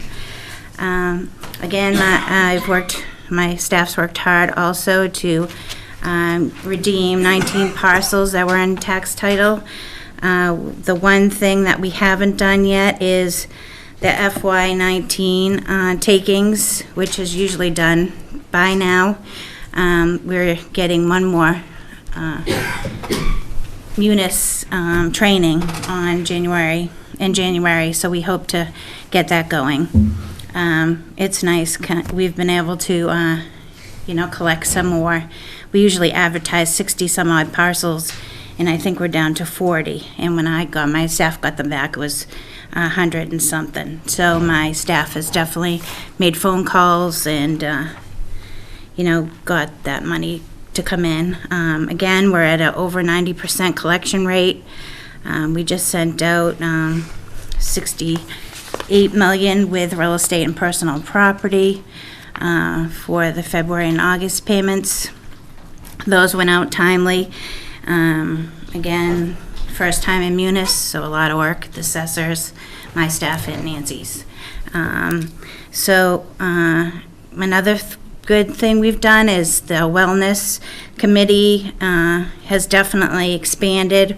We're offering a lot more wellness programs, online programs, and through after-work programs. We definitely got a huge, a lot of people participate. We've also teamed up with the town of Cohasset. So if Cohasset's having a hard time filling a program and we're having a hard time filling a program, we're working together with that. So that seems to be working really well. As you all know, we got the Best Wellness Newcomer last year at the MMA conference. Julie and I have attended a couple of programs for the big winners of wellness, and so we've been able to coordinate with a lot of other towns to see what they're doing on their side. So anything to keep our employees safe and healthy, and it's also open up to spouses of employees also. So that's been very well received. Again, I try to investigate banks daily. It's a little scary with all the fraudulent activity that's going on in banks. So I spend a lot more time going through my bank accounts than I have in the past. But unfortunately, it needs to be done. People are constantly trying to scheme their way through something. I was able to get over $1 million last year in interest for the town, so I continue to try to look into highest rates and safety for the town's money. Myself and the Board of Health has initiated the Community Septic Management Program. For failed septic systems, you can get a low percentage borrowing to improve your septic system. We have 2 so far that are in the process, and we have 2 more that applied just recently this week. Great. So that another successful year with beach and transfer station stickers, and that's really my positives. Yay. Lots of positives going on. Lots of them. Lots of positives.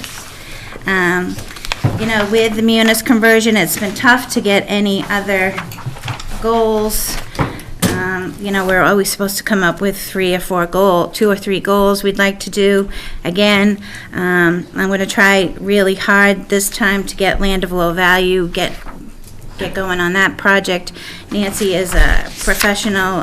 She teaches the class at the Treasurer Collector Conference, so she and I are going to tackle that next. We'll see. We hope to. She'll definitely get on me about that. So other than that, again, going out to the payroll system, making it more user-friendly. We want to do that for the employees. We'd love to go totally paperless. We still have some people that just don't want to do it. So we are, I know Jim in HR will be negotiating that as the contracts come up from renewal again. So. Great. Good stuff. Well, we'll look at your numbers real quick. The last full year was 19, and the budget was $386,000. In 20, it went up to 413, and the recommendation this year is for $417,000, which all of it is just pay increases from cost of living, and whatever step changes occurred. The only thing I asked for more of is postage. I know that, people don't think we mail a lot of things anymore, but I'm sure you've heard from the town clerk that a lot of requirements are being now presented that she has to mail a lot of more things than she has in the past, and postage is in my budget. So I wouldn't be surprised if we go above that, but if we do, we can maybe pull it from somewhere else. Any questions for Pam on this one? Nope. All right, let's move on to the next one. Foreclosures, 158. Okay, so, again, I work with a lot of residents and residents' families about payment plans and as such, it seems to be working well. Unfortunately, with the munis conversion, I haven't put as much time into tax collection, tax title as I have in the past, but we still were able to collect 19 parcels in FY19, and so far in FY20, I've collected over 10. So I guess we have done our due diligence So there. can you explain to everybody what collect means? So if you have you owe your taxes, you owe your water bill, you owe your motor vehicle, you owe your boat, and if you can't pay your real estate taxes, it's better to pay some than none. And I say that if you need to talk to me about it, my doors are always open to residents, and they can come in and speak to me, and we talk. I don't make them sign any papers. We just have like a over-the-counter agreement that you're gonna pay me what you can pay me. I'd much rather have you put food on your table and be able to dress your family. But I do want you to stick to that plan, and if you can't stick to it, I need some communication. I don't want to take the town doesn't want to take anyone's home, but again, you have to do due diligence in paying your So that means that there's 19 homes that you collected the money in instead of doing a lien on the property. Correct. So, Well, instead of taking the property. right, taking it, excuse me. It was Exactly, taking the liened. property. So, that's just the positive impact that the Pam and her department have, is working with you to get your taxes and bills paid instead of actually going in and taking your property. And that's one thing that we're all very proud of, that, that you take that stance and that Yes, we work hard with people. I haven't come before you at all in the last couple of months about taking a property. Right. I'm not going to tell you I'm not going to be here in a couple, 30 days to do it, but, I try not to. We really try not to. Again, if you don't pay, you have to pay your water bill too. A lot of people think that mortgage companies are going to pay their water bill. They don't pay your water bill. 9 times out of 10, a mortgage company is not going to pay your water bill. So we lien the water bills onto the real estate taxes. It's not a legal lien, but it's a way that you have to, if you don't pay it, you'll eventually be in tax title because it's part of your real estate taxes. So people really have to try to pay their water bills also. I have no problem with coming to me about a payment plan with a water bill either. I'm sure the water department would be totally in agreement to that also. Now, the $39,000 in your budget, that's for any legal fees that are accumulated in terms of, or The collection process. collection process, or for, if you had to take a home or something would come out of there. Yes. Right. I have to use our tax attorney a lot for questions or cleanup. Right. So the last 2 years were low, they were $16,000, we're still keeping it at $39,000, and we'll see where it goes from there. Any questions on this one? Moving right along to debt service. So the positive in our debt service. 720. It's 720. The positive in debt is that we've been able to smooth we try to keep the number where it has been. We've been able to do that. We try to smooth our debt. And the good part to that borrowing and everything is that we've maintained a AA+. And we just did the borrowing, a ban. And we received the highest rating for a short-term borrowing from S&P, as you all know. The last time we borrowed, we'd asked, Jim and Nancy and I asked S&P what we could do to maybe get a AAA borrowing. They did put a couple of ideas that we really should initiate and look at. I know Jim and Nancy and I will be presenting that to the board at a later date. on how we could do that. But I think that, you know, we might be able to get that done. That's always been our first, Yeah. we want to get that done. Great. So those numbers are at about $7.5 million. That includes all the debt exclusions and all the override numbers in there. Our regular interest, or I guess it's principal and interest, is what, about 1.23 million? 1.6 on just the general fund impact. The rest of it is above and beyond overrides and stuff that have been passed in the last 20 years. Any questions on that? All right. Plymouth County Retirement, 9/11. Okay, so the unfunded as you are aware, Plymouth County has an unfunded liability and had told us a couple of years ago that we should expect an 8% increase every year. Fortunately, because they've done well, supposedly, we have not received an 8% increase, but the next couple of years, we are going to be a little higher than we had in the past. They still believe that the unfunded liability will be fully funded in 2029. Well, I don't know about fully funded. They said 94%. So we work to, I go to the meetings and we try to stay on top of it.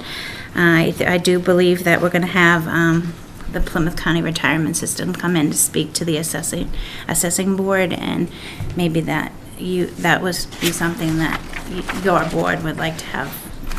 What's the percentage increase this year? So we're going to have a 6% increase this year. 6%? Great. And this also includes the money that we put into OPEB. So we put about $104,000 into OPEB every year, which is a drop in the bucket to the 65? 107? $107 million that is projected to be our unfunded liability. That went up a lot. Any questions on this? Who does the investment management of this fund? I do. The board does? Well, I mean, like the right now, we don't asset really have allocation, it I in mean, You mean for the Plymouth County? Plymouth County. Oh, Plymouth County, the board. And the board makes the investment decisions within? Yeah, they have several. Okay. Because we're in a group with how many other towns? 20-something? Yeah. And I have the, I thought you were talking about OPEB. I just have the OPEB in an account right now. We thought about maybe investing that somewhere, but to tell you the truth, I was too nervous with the stock market. Yeah. I don't want to lose any money, so. So is that up to almost $1 million maybe in there? Yep, just over. Great. Good job. Thank you. All right, now we'll go into contributory insurance. 914, that can't be too many left there. Bless you. Bless you. So we are estimating this number. We don't expect it to go over that number, but we won't have a good number from Maya until usually at the MMA conference. A little bit after that, they come out with their figures. So this could change. It could go down a little bit.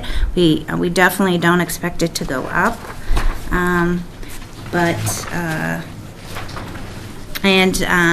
a good note, the MedX rates did go down this year, so that was a positive for our retirees and over 62. Again, we work with Maya for the Wellness Committee. We have snowplow wellness, and we've come up with a lot of different programs. So I misspoke. I was thinking this was the small fund, the small retirement fund that we do. This is actually our health insurance. It's one of the largest budget items, right? The $6.4 million. We don't have non-contributory anymore. I thought there was one person left. He's passed. All right. Yes. So we don't have that anymore. We don't have So this is one of the larger budget items at 6.483 million, and what's the percent that went up? We're estimating 6%. 6%. Great. Any questions on that? They've done a great job. That was a good decision years ago to go and switch those. That was the Mayflower thing, right? And the last one that we're going to do tonight is federal taxes, 916, which is a result of payroll. Yeah, and we just did 4% increase, and federal taxes is about, it is what it is, and the line continues to increase because of wage increases or coming on. Great. Okay, Thank you, Pam. thank you. Happy New Year. Thank you, happy New Year to you Can too. you do the next one's the non-monetary one? Do we have backup for it? Nancy, are you doing the non-monetary ones? Kind of cold here today. I love autocorrect. So, do you have, the non-monetary, the only backup you would have would be the listing of potential articles when you close the warrant? If you don't have it, we can always come back to it later on in the meeting, and we can make copies for you. I don't think we do we? No, we don't have it. Okay, well, I can verbally tell you what they are, or we can come back to it. What would you like to do? I'd just like to hear what they are. Okay, so the non-monetary ones, there's nothing non-monetary on the proposed for the special town meeting. On the annual town meeting, we're looking at, let's see, the authorization to sell property, the old senior center and Minot Fire Station, a regional sewer agreement if something comes of that January meeting. Our cell tower leases are expiring, so there may be an article, we put a placeholder on for either going with a new lease or a renewal of lease or easements. Nancy, is that the tower out back? Yeah, we actually have the tower here, then the tower at the transfer station. So they're like fluttering, all of them at us about those Well, contracts. so my question would be, do we have an opportunity to get rid of that thing, put it somewhere else? This one, the lattice one Well, out it- back? I could be able to move it. Right. It's got our microwave on it It's as got well. everything on it. It would be, I was gonna ask, are the rates kind of level? Why does I don't know what the figure used to be, what, 50,000? We get about $250,000 a year in revenue from the varying different sources. Is it starting to do this because of Well, their technology? contracts are running out, so what they were providing as renewals were not friendly at all. Not as many carriers jumping on? Is that what you mean? No, just the lower dollar values. change in technology. Yeah, right, that's what, yeah. But how, to what, 5%, 10%, or? Material. Yeah. Yeah, it was material. But not a day goes by that there's not an email from somebody about something about the cell towers. So there'll be more discussion about it coming, unfortunately, probably soon. A new zoning bylaw potentially for damaged and derelict buildings, to amend the zoning bylaws for temporary signs. This was something that was coming back from the special. Amend or add zoning bylaws for North Scituate zoning. Local option acceptance of MGL Chapter 40, Section 13E, which is a new stabilization fund for special education costs. It's a new fund. It's only been around for about a year. And the school department asked that be added. There's the article that the board put on at the close of the warrant to reduce the room occupancy from 6 to 4. Potentially to adopt a new general bylaw for aquaculture, and I'm not sure how the aquaculture is going to work, so I had put a placeholder on there in case we needed a general bylaw for it. To amend the general bylaws, the animal control bylaws, for updates to different fees and language. Wait, what was that? Animal control bylaw. Do you want to update the fees? You mean raise the fee for your licensing your Dog dog? license, right. We got a lot of. There's a whole slew of recommendations that. That's a really long bylaw. The animal control bylaw is pages long. Yeah, what they are proposing is literally like 1.5 pages of strike 25, insert 40, that type of thing. to amend the general bylaws for the time of meeting for the general town election date that Kathy has spoken to you about before.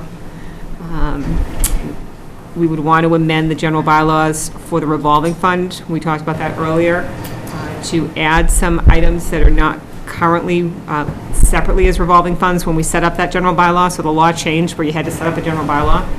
So you still have to authorize the expenditure limit, which is a monetary article, but this would set them up. So the Scituate Harbor Community Building, at the time we set up the bylaw, it was being used by the library, so it wasn't included in the bylaw. So now it's back being a building that we're using, so we want to add that.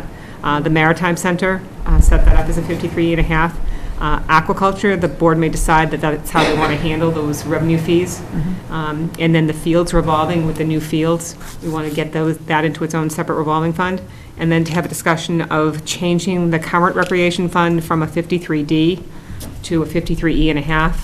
A 53D was the original park and recreation enabling statute, and it has very little flexibility, where a 53E.5 would give more and more flexibility with her carryovers. Can I interrupt 1 second, Mr. Chair? Yeah. So, I'm sorry, can you go back to, the fields are going to be not under rec? They would be under rec, they would just be their own revolving fund. Oh, okay. It would be a separate revolving fund with separate limits, so those funds would be in a silo by themselves. Okay. There are 4 petition articles. One is for a new general bylaw, a right to farm bylaw. The one for the room occupancy tax that was before you at your last meeting, that you also have your own article that's on. Supporting an act establishing, this one for a resolution supporting an act establishing Medicare for all in Massachusetts. And then there is a monetary article for support of the South Shore Community Action Council. Which we've done before, I think. We did it once for 10,000. This request is for 5,000. When did we do that, 2 or 3 years ago? It was about Yeah. 2 years ago. With the auditorium. Right, I remember that. And we already pay South Shore Community Action Council for transportation out of the GATRA fund. Yeah. Right. And that is the summation. Who's sponsoring the right to farm? I don't know the name of the person who's sponsoring it. Is it a citizen of our town, or is it a group or something? Do we I know? didn't look at the sponsor, so I'm not sure. Just curious. Great. So can we get a list of those? Yeah, sure. Yeah. All right, thank you, Nancy. Thank you. Great, so, does anyone need to take the break that I just took? Quick break, yeah. No, you want to take, we're way ahead of schedule, so. No, we're right on schedule. Come on. Now we're going to be behind schedule. Do you want, everyone want to take a, yeah, we'll take a 2-minute break. Okay, Yeah. 2 minutes. They can Well, set up. they can get set up. Okay. Thank you, guys. Thanks for your patience. Excellent. Hi, my name is Jim Forsgard. I'm the chair of the Widows Walk Golf Committee. For the past year since our formation, we've been conducting a comprehensive analysis of everything Widows Walk, from operations to maintenance to facilities. We're here today to present our plan for a clubhouse improvement that we've worked with S3 Design with Brian here, and Brian Dunkelberger is going to walk you through our plan. Great. Before you do that, there's a bunch of your committee members behind you. Can you just introduce them real quick? Sure. We'll start. Or introduce yourselves, Monty? Yep. Mark Joyce. Mark? Mark Bissell. Morning, Mark. Susan? Great. How are you? Oh, that's right. Kevin, how are you? I'm Anderson. Yep. The quorum. Good. Did you post? So we want to thank you guys, first of all. I've been to some of the meetings, Maura's been to some of the meetings, for all the hard work you've put into this. I know we've seen some results financially, as well as just the overall feel and look of the golf course. So I think it's a great committee doing great things. So we're looking forward to your presentation. Thank you. Great. So we'll jump right in. Yes. So everybody's familiar with Widows Walk. We have the driftway on the south side of the plan here, the building up off the northwest corner, and then the parking lot. What we were charged with was trying to figure out how to improve some of the stuff in the front door, basically the appearance of the club, and then how can we do some sort of a renovation to the inside of the club to make it look more presentable, make it more of a place where people want to go and stay after they've golfed. So what I want to just hit on first before we go inside the building is, so one of the things we were tasked with was kind of taking care of the curb appeal coming from the driftway. Given that the building sits back off and it sits kind of off your left-hand shoulder as you're going down the driftway, anything that we could do to it that would make it more presentable. So cleaning up the buffer in front would be one of the things that we would do. Second thing we're recommending would be to close off this entrance and make the entrance to the northwest side the more prominent one. What that allows us to, it cleans up some of the traffic pattern, and it also helps with the people coming around the curb at a higher speed, kind of that whole kind of bottleneck of trying to get out. So pushing everybody to the one entrance would help. What we're also recommending is adding parking spaces. The way we've added parking spaces is you would take it the surface down, resurface it, restripe it. But as you can see, we've angled some of the parking spaces, and that can help us get in some more. And since the parking lot's in pretty bad disrepair right now, so it's kind of a free-for-all as you get down to the south end. Giving it some order will actually help keep the parking count correct. So it says 64 existing? Yeah, but that 64 striped. Okay. And then that whole area down here that just kind of becomes however people park. Okay. Like the beach. Yeah. So the other thing that we're recommending to do here is make it a directional parking lot. So you come in, you take a left, that's why the parking lot, the spaces are angled and go in the direction so you can pull in. You come around up kind of on your right-hand side and then come down around and then pull back out. The reason for that is that we can then I think it needs to go the other way, but. make that the bag drop. So it kind of, if we keep everybody going one direction, we can probably keep the parking lot more organized and therefore it flows better. One of the last things we talked about when we first started was how do we maximize views of the Herring River. When you're standing on that patio that actually is not really nice right now, you have really great views, but not a lot of people go out there. So part of the study looked at how we would do that. Just wanted to pull up just for those, just kind of a quick reacquaintance with it. This is the existing building. On the far left-hand side is the entrance to the pro shop. On the back side is the entrance to the restaurant or the bar area. As you can see, kind of this whole south area is the Driftway side. So there's no real frontage, anything looking up to the building. You kind of have to park and walk up around to find it. So when we go to do the renovation, it's a small addition, goes onto the front. The steps coming up here on the south side would come in from the parking lot. There'd be a ramp coming off the back side, so we take care of handicap access in the site with walkways and landscaping so that we don't, the whole idea is to not add an elevator if we didn't have to. We bring people up into a vestibule. We'd reorient the bathrooms to the front part of the building here, increase that count a little bit. One of the things on the inside that was really a challenge is the kitchen. I'm going to take one step back here. The existing kitchen's pretty small, pretty tight, and it's very difficult to kind of, if you run an event, how do you service out of it? There's running out a staging area inside of it. So one of the goals of this was to actually see if we could increase the kitchen to get it, allow the facility to do more than just what it's doing right now. So as you can see, we increased the kitchen. We're leaving all the big stuff, the hood, the plumbing stuff for this kitchen in the same spot to save money, but we're increasing the prep area to where the existing bar area was now. We're pretty much would clean up the pro shop, reorganize it a little bit. Do you guys mind if I stand? No, What did that do to your footprint? Doesn't he have a point, wait, So, go ahead. pointer? Like, Instead of the nice paper. I do, but Oh. it's not easy to point. My arm still doesn't quite reach it. I think Sean's question, what's the original footprint? What did you, well, yes, right. The original footprint comes to this part of the building, right? But if you remember, there's a foundation and a deck outside of here, which we can build on top of. It will hold a structure. So the idea is that we reorganize this, we open up the area in here, move the bathrooms out of this corner, which is the best corner looking out over the water, bring those inside, and then move the bar to the outside edge so that we can put a sliding glass top of the bar so that you can put bar chairs on the outside and on the inside. So in nice weather, it can be opened up, and then throughout the winter, if you want to stay open, it can be closed up. And you still get a pretty good bar seating. We've increased the seating. They can run small functions, so they could, it'll help with the tournaments. How much seating? 90 inside and 36 outside, 126 in total, and I'm not counting the corner bar seat because people tend to come off the course at the turn ordering things. That's just the quick numbers when I added it up. Compared to what now?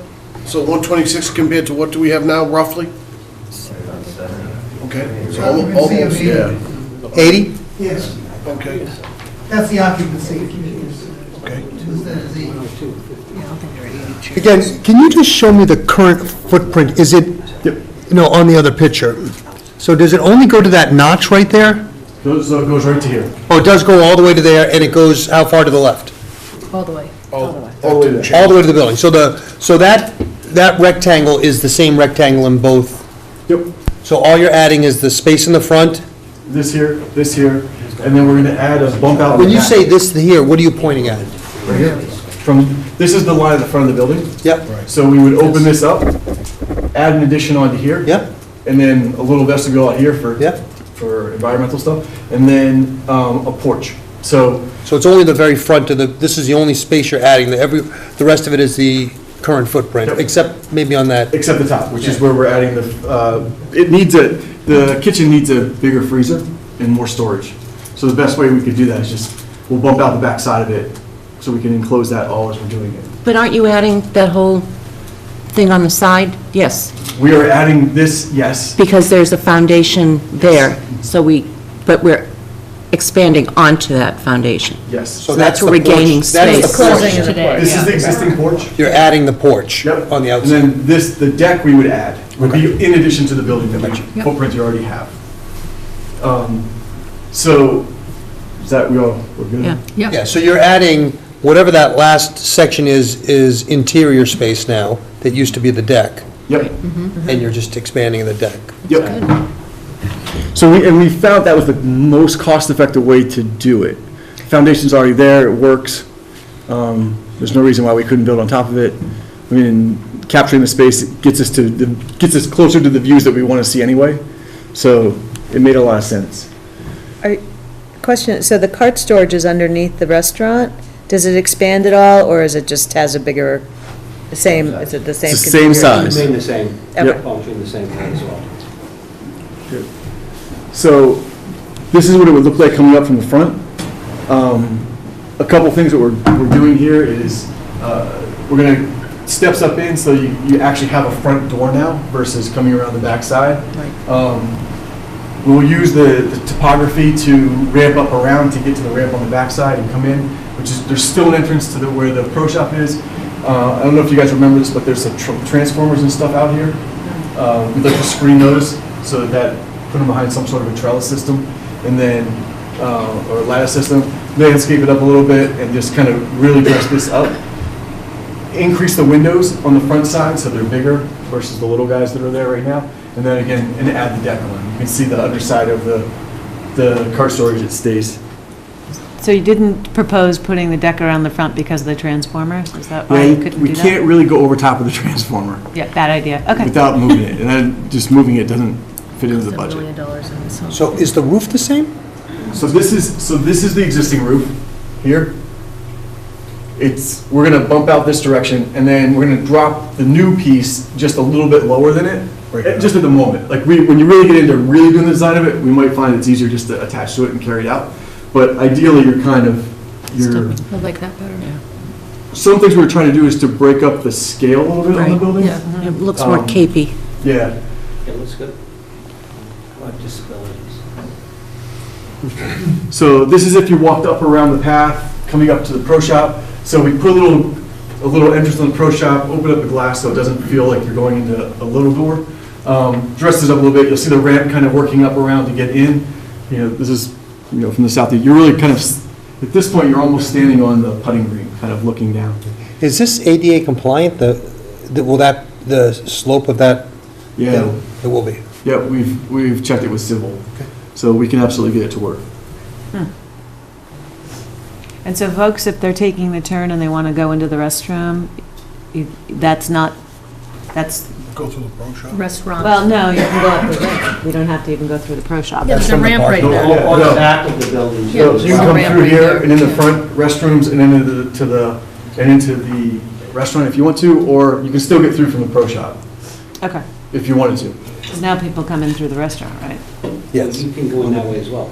Okay. So it's 3 different ways to get there. So this is looking from the northeast side back. So you're looking, the first tee's up here, this is the back, the bump out that we had for refrigeration. So if you're coming in off the course, you can come in here along the ramp. There could be seating up here. This is the bar area with the openings that we can let some light in. And, again, we opened up some of the windows here, made them bigger, so that it doesn't, it feels just more engaged with the outside. And this is a quick sketch of what the inside of the bar could look like. So if you're looking out through, you look out through the windows down towards the Herring River, you do some sort of a bar in the windows, we do some sort of a bottle display on top to kind of make it look nice. But you can really kind of get, a Cape South Shore feel. And I think, could really add to the success of the restaurant itself. Right. Is there anything on that wall? Is there a window up above? There's not right now. I mean, you're so early in the study design process, you can always look at that. With all of your design here, does your estimates that you provided us include the interior construction of the bar and any of the furniture? Yep. It does, okay. I don't remember off the top of my head about the furniture, but definitely the bar. It's $50,000 for the bar. Does that include the refrigeration and stuff? It includes some of the equipment in the bar. It includes the equipment that would be in the bar, and then the countertops and things like that. Okay, thank you. You and I will build that. Sum that up. What I have left is just elevations. I'm happy to walk through these with you. I'm in the profession and I find them boring, but I'm happy to go through them with you. Good to see you, all angles. Yeah, so this is just the front of the building. The stuff that has the hatch on it is the things that would be new, right? So this is the front piece that's new. The new windows, but this is actually the exterior wall that exists, and then this is the new add-on piece with the deck. This is the elevation looking at it from the eastern side, so you're looking at the underside of the cart storage, entrance on your left, the bar in the center, and then kind of the bump out here, and the deck that kind of would wrap around. This is from the western side, so entrance to the pro shop. You can see how we just kind of pulled that piece out, and you catch the ramp and the deck on the front. And then the back, which is just we're still trying to maintain entrance kind of where it is. You can come up, do a double door glass so that it really looks like an entrance, and then you can kind of see the wraparound deck pulling you around. And that's the end, guys. Right. Looks great. Can you turn on the lights? Thank you. And the fan. Dollar value associated with this build-out. So we were at 1.8. Why don't we review the numbers? Yeah, so we have the numbers here. Let me just get my computer to, what do you have in there, more? Yeah, do you want me to? Sean and I get that, Chris. You got it? What happened? Sean and I are making the bar for 50. Oh, I just have the debt service numbers. Let me see if there's a breakdown. So the parking lot, if I remember correctly, was about 580,000 or somewhere along that. And does that include asphalt? Yeah. And does that include the front, It includes landscaping? some landscaping for the front. So it's mostly, and what we had asked the estimator to look at was like seagrasses and stuff like that that felt more beach oriented.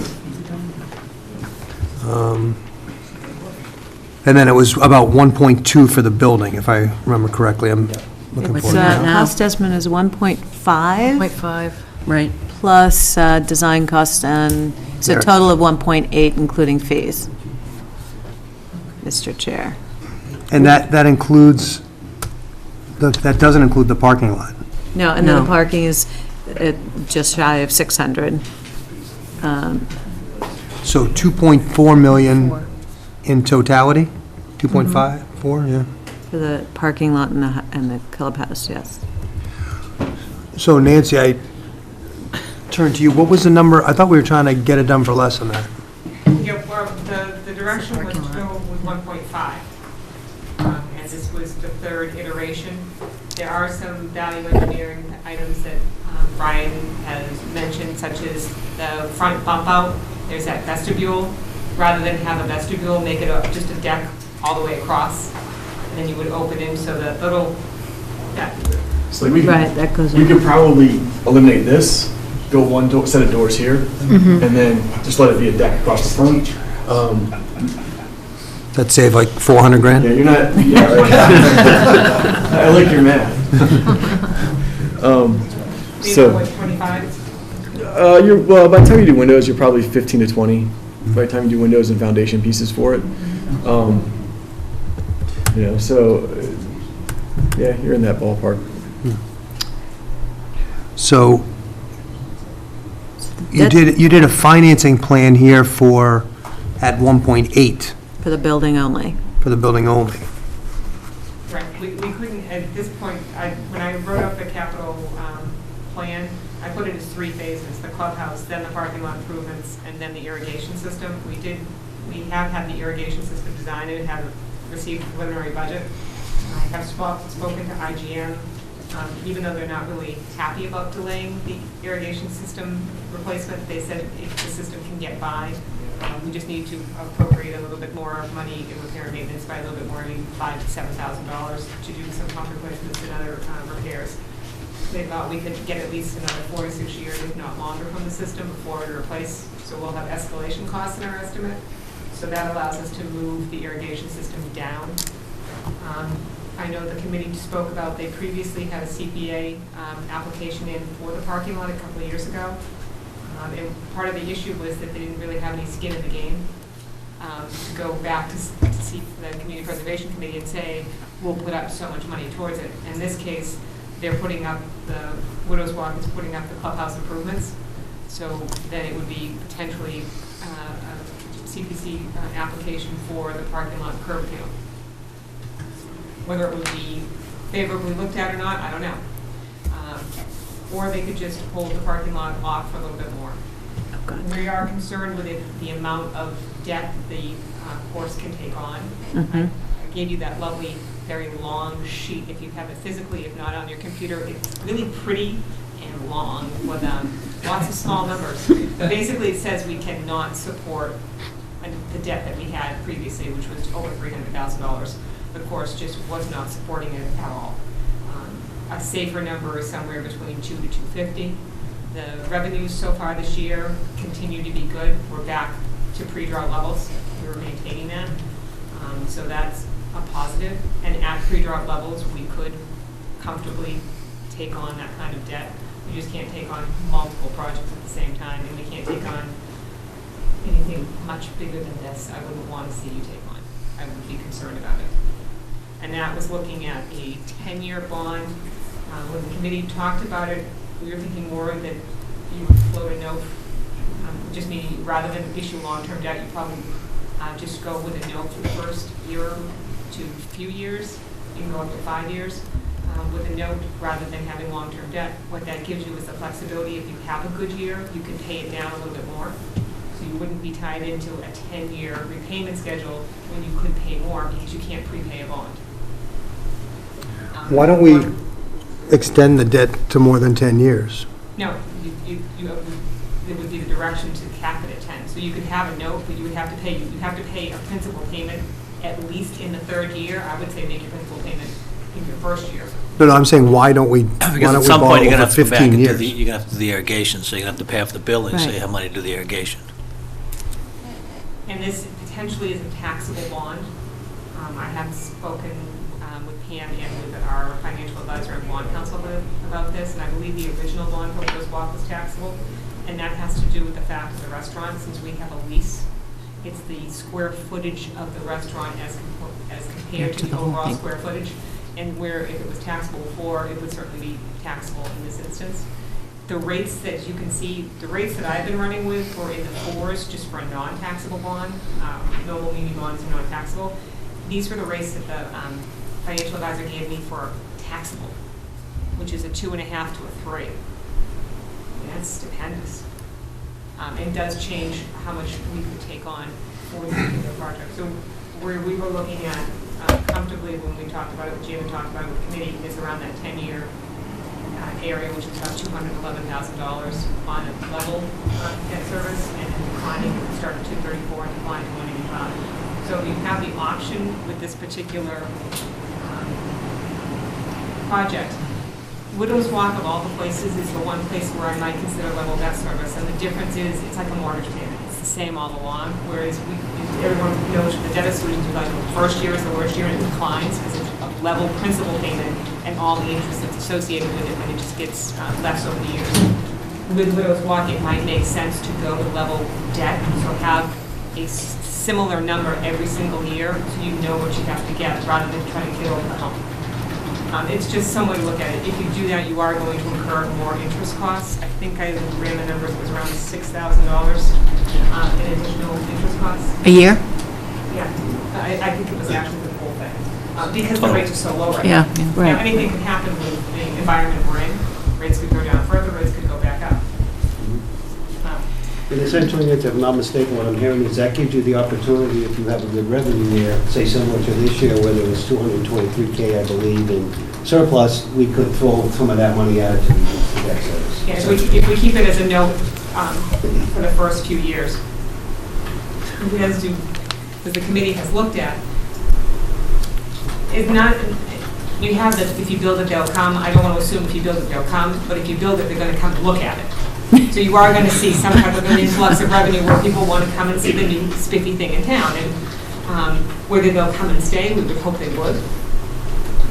But this would encourage. It would also, you have the possibility of when you reissue the lease for the restaurant, you have a brand new facility with a brand new kitchen. That actually has the capability to serve a greater audience. So you could have. Which it does not have today. Right, and you have that bar piece. The other thing being is last time we put the restaurant out to bid, we had probably 7 to 9 people who actually came to the mandatory pre-proposal, and we only received 2 bids. Because once they walked through the kitchen, it was done. Yeah. Right. Sean? Well, she just answered my question. First one. Karen? So if we incur this debt, but we're looking in 2 years, maybe, to doing the irrigation piece. I think more. 6 years. You think it can be out that long? How far? You could start the project, say, in 6 to 7, and you wouldn't start having to repay it, because it's going to take some time to do that, and you can only do it at certain times of the year. You're not going to take the course off Sure. online. Okay, that answers that question. And that's, it goes with the caveat that if we lose the pump station and the irrigation system, we're going to have to deal with that. And I spoke to IGM about that, and they thought if we lost the pump house, it would be about $100,000. That's a lot less to deal with than a $2.3 million replacement of the entire irrigation system. Yeah, and personally, my humble opinion is we shouldn't invest in the irrigation if we don't have a facility that appeals to people in terms of being a recreational facility that can be used year-round. As it exists today, because it's been around for 23 years, it's frankly deteriorating. And again, it could be more than just a golf course. It could really continue to be what it is for the town now, a year-round recreational facility. Yeah, I just wanted to make sure that the long-term projection, we can cover the nut. Exactly. One other question? Has the committee or Nancy, have you spent any time thinking about different structures do you typically just go for a 1-year lease on the restaurant, or have we looked at all of? Yeah, we've talked, my members have talked to different restaurateurs in the area and different people who are operating golf course facilities right now. And some of them have 10-year leases that I've spoken to. Well, I'm just curious if maybe we should be thinking, if we're doing a longer-term lease, do a partnership, and maybe they can invest in the improvements. We've started Well, you want some to of invest as long as the lease has to be. Exactly, right, but that's why I asked the question about. Karen, the other thing too is we've seen other models where they're getting a flat fee as well as a percentage of revenues. Right. Right now we're doing a flat fee, that's all we can get. So we think with this model, some of the restaurateurs we're talking to, they're saying we should be getting some kind of, Percentage. top of that. Whether you can do it in year 1 or year 2, that's what we have to kind of figure out between now and then. But over time, it definitely seems like there's an opportunity as showing value to say there's a lease amount and there's a... Yeah, that's more of a traditional retail lease, yeah. And to your point, a restaurateur coming in may say, you know what, if you're gonna give me a 10 lease here, I'm gonna put in another 300 to 400K. Whatever they, yeah, to make it a thing. They have done that in other ones where they put up money front in lieu of paying rent for a year or two, and they put the money up front to make the improvements they want and things of that nature. There's all sorts of different ways with the rest. I guess I see that as an opportunity to lower the construction costs. Absolutely. If we could partner with somebody. It depends who you go with. I mean, if you're gonna go with, Right, you it's know, a big Tony's cost. Pizza Place, then he doesn't have 300 grand to throw in there. If you go with, you know, not your average Joe's, and they have, you know, funding. Exactly. Karen? Yeah, well, I'm also thinking that in terms of the function business, you'd be probably giving to the person who's running the restaurant. At times, maybe when a restaurant would not necessarily be busy, would be attractive. And then, as far as the CPC is concerned, I certainly can't speak for the committee, but I will say that one of the reasons why CPC did not look favorably upon the golf course proposal a few years ago was simply that the debt was coming off, and it looked like you guys were going to have $385,000 a year that, you know, you could use, and CPC just felt as though if you had that money, that why wouldn't you use that money to do the improvements, at least in the parking lot? So I think that was the reason. I also think that as much as we all talk about this as being a golf course, we know that it is actually a really well-used recreational facility throughout the year, and any improvements you make to the parking lot especially, and to the restaurant, I mean, you got kids out there, they're skating or whatever they're doing out there, and I'm sure that people would love to be able to go in and have a meal, but it doesn't look that attractive right now. The whole thing doesn't look attractive from the street. And so I feel as though any improvements that can be made would be really, we are sitting on this beautiful Yeah, property. spot on. It's a recreational facility. Yeah. It's more than a golf course. I walked my dog there today at 2 o'clock. 33 cars were in that parking lot. And every day I drive by there, it's like golf season. My husband and dog were there today. There you go. Met some nice husky puppies. Well, actually, someone had mentioned that it should be closed down to dog walking. I said, that will kill the golf course. If you don't let people enjoy that facility when it's not being golfed, people will say, get rid of it. Kids skate, they fish. Yeah. People not only walk their dogs, they go up there and walk. There are Right. kids running out there training cross-country. It's a Bird tremendous watching, you facility. name it. Bird watching. Yeah. So I think in terms of CPC, it's probably worth going back to them. I don't know what kind of money they've still got because we've spent so much money on the athletic fields, but we do get in about 1.5 just on the property taxes alone every year. So it just seems to me as though, and this is a fully developed plan, which is also nice to be able to have. I mean, when you guys came, it was kind of like, could we fix the parking lot? So you've come a long way, and I appreciate it. I do. We also looked hard at trying to control the costs of the building and try to get it down to those numbers we talked about. And then we decided to get the building where it needs to be, we should put the money there. Right. Even if the parking lot delays a little bit. Because Right. if we do this halfway, you can't go back and make it better later. So this needed to be kind of the anchor project, if you will. Right. We looked hard at that. Thank you. I think I did a great job. I sat with them a couple of weeks ago and went through all of this, and Karen brought up one of the issues that I raised was, changing the lease in the restaurant and taking a percentage of those sales. I think there's a lot of opportunity to have that operating, more robustly year-round, and can really help offset some of our bottom line. So I don't have a ton of questions. I've sat through this. I think I just want to commend you, really, all of you. It's such a great amount of expertise in that room for the past, what has it been, 6 months, 5 months? A year. Yeah, it feels like 5 years. Well, you haven't killed one another yet, so it can't be 5 years.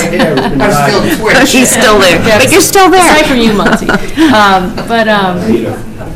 I mean, what a tremendous group and great resources that came forward, both from marketing, really keeping the mission that we asked them to do, first and foremost, which is to improve the course and get the clubhouse running. And there are a lot of ideas still floating out there on how to, maximize this more as a full-time, year-round facility with yeah, you can just keep going. I think, with like potential, what do you call that thing? Simulators. Virtual simulators and all that, which is, I think is a great idea, but I think we have to take one step at a time, and, because we could get overrun with great ideas. And I think we should stick with, your charge, and you've done a great job, and I think we're on the right track. Well, thank you, and we definitely want to thank Nancy for her effort, your effort, and the whole committee coming and working hand in hand with us. That's, I think, how we've been able to get it to this point, so a lot of thanks. Great job. Nancy's our chief operating officer. Great job. Thank you for saying that. Sean? Yeah, again, great. I'm so glad. Probably one of the best committees we formed. The only thing I could think of is a lot of great questions and things were answered that I was going to ask. But the only thing left, no matter what you do, big or small, what do you guys think, what type of role would your group like to play in overseeing it?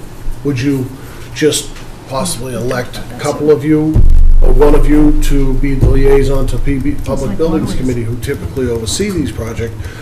Or you guys seem like you're really passionate, you're gonna want to see everything done perfectly, and that'd be great. Everyone attend the public meetings, but what are your thoughts about that? And the reason I say that is, I'm looking at the site, and, we hear, Karen and I have heard, change order after change order. That's the last thing we want to hear. Some of your site costs, the only thing I see really is the front and the back. You're gonna have to bump it out, you're gonna have to dig footings and pour foundation. And I see the porch looks like it's just pilings, or, so maybe Concom wouldn't have a big problem with that.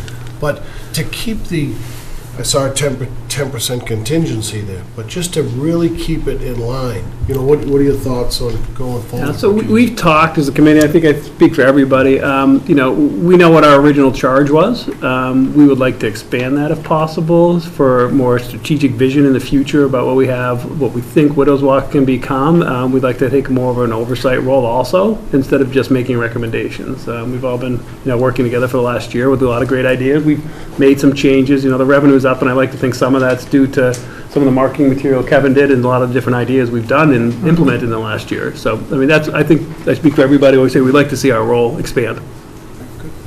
Great. Lifetime assignment. May I ask a follow-up question to that procedurally?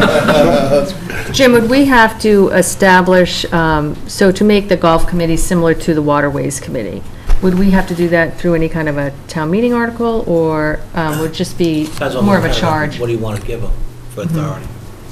The board can set up whatever committees they want. Depends on how much authority you want to give them, what you have to go to town meeting. All right. I think we need time to think about that a Yeah, little bit, of absolutely. how to best address the next phase. This is a pretty good first phase. So, clearly, we need this done the proper, the clubhouse itself, that looks great, and it will definitely, improve the property, not only the building itself, but also the front things. The two things that concern me are, one, the price, and two, the fact that we're not doing the parking lot. I'm a little concerned when we're talking about last year was a good year, we made $221,000, and the debt we want to take on is $211,000. So if we have a bad year, we can't pay the debt. So that is a concern out there. We don't have a trend of running at this. We had a drought year, which I think you kind of have to take with the. Can I just jump in for 1 second along those lines? Sure. Please. Have you guys thought about what the revenue for the restaurant would be?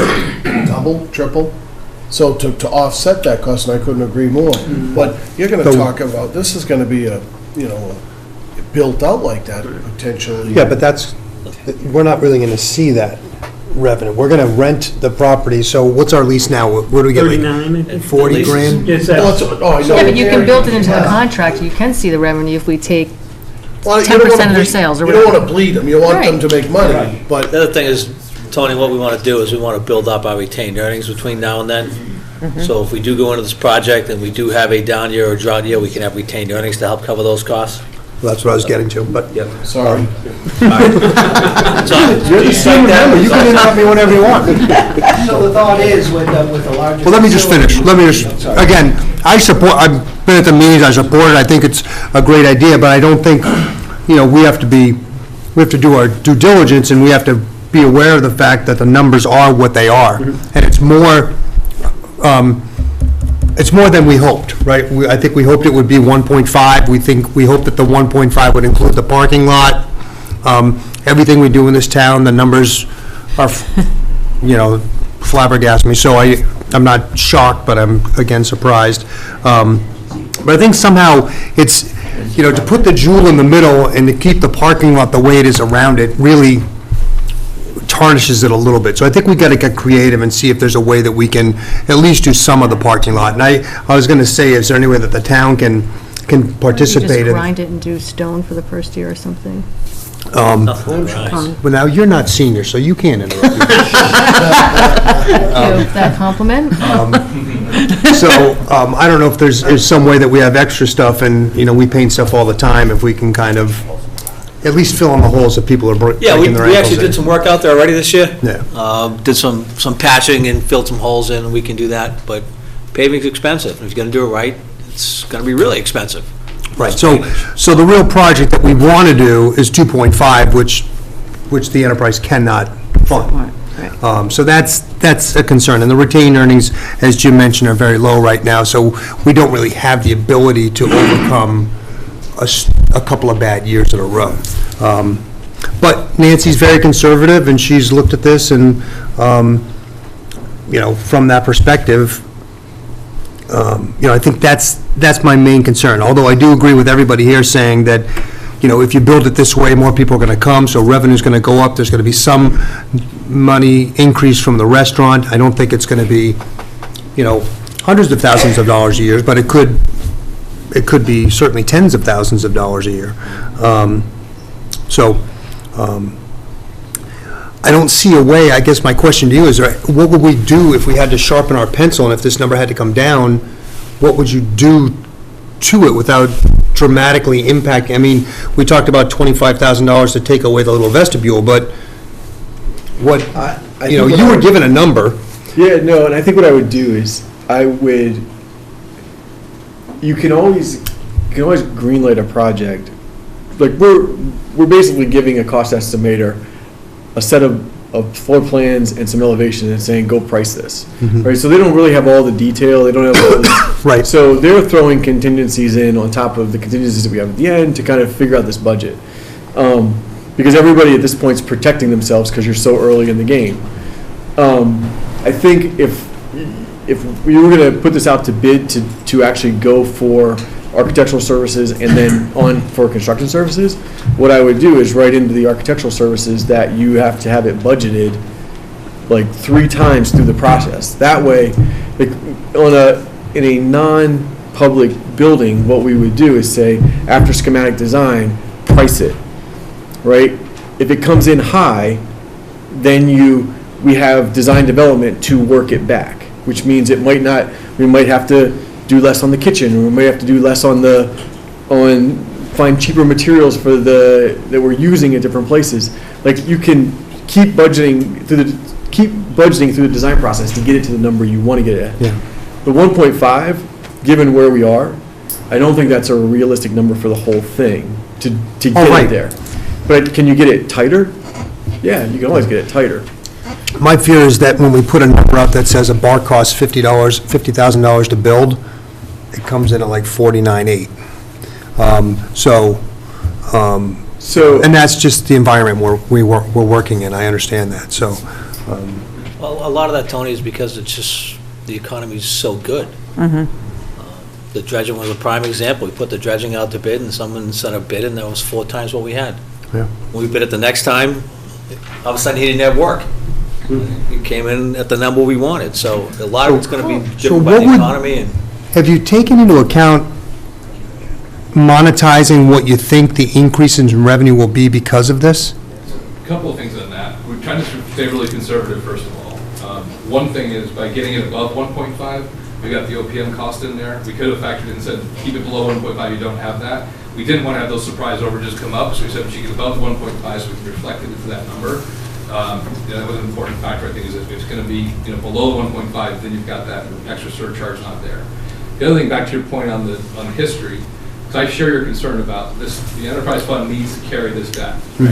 I think if you look at that really long spreadsheet, I don't have it with me unfortunately, I think the 10-year average is $311,000.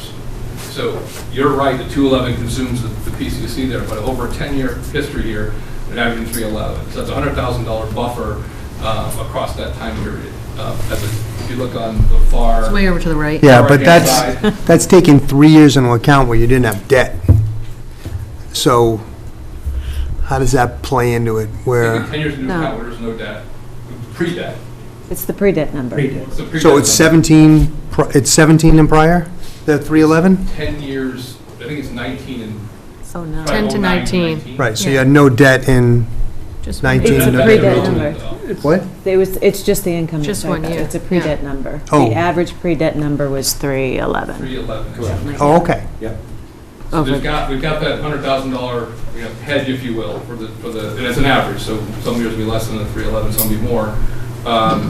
But that gave us a little bit of comfort that there was 1/3 coverage there. The OPM being there, if we get it down below 1.5, we would need that. So we've tried to look at this conservatively, and with the windows, we went back and said, put a bigger number in for windows because we want so much glass in there. So, again, the estimator threw a bigger number in there to look at that, so you can take the foot off every window and probably get the price down a little bit. Again, that's small dollars, too small to get into for the range that we're at right now, but there are those cost controls. Yeah. The question I asked was, what do you think the revenue will increase? Like, did you say the restaurant, we should get another 50 grand a year from the restaurant, and, the golf course should generate another 2? So again, we left that, be conservative, we left that flat, and so we think there's some benefit there, but conservatively plan against what is, right? Plan against the last 10 years. So we can throw a number on there for sure. I'd be happy to share some of those, swags with you, but I feel like you're getting much conservative as you do it. So I think that's where that $100,000, below the 10-year average, and the increased revenue on the restaurant and the increased revenue on the course usage are, kind of the green side of it. Right. And I think goes to the question of how we decide to service the debt. We want to take it on the basis of we're going to see more volume, we can pay down some more in the first 3 years. That's part of the reason we're thinking that way as well. Yeah. We think that that benefit will accrue. We want to give some numbers we can, get behind because of historical averages. Right. But we think there'll be some benefit there. More, or anyone have? Just one quick, so if I'm understanding correctly, because this year's good, if we were to, go forward with this and, get the designs, we wouldn't be building till the end of next season, I presume? Right. So then we'd have at least 2 years of presumably some surplus in our retained earnings for a little As well as an comfort opportunity zone. to apply to CPC at the same time. Right, So yeah, but I'm just, they could conceivably be done at the same time with different financing options. And that But- contrasting with where we stand today, right? So we have a 23-year-old facility that continues to, I'll use the term decay, and it's non-ADA compliant, and so no action could cost us more money eventually. in the long run.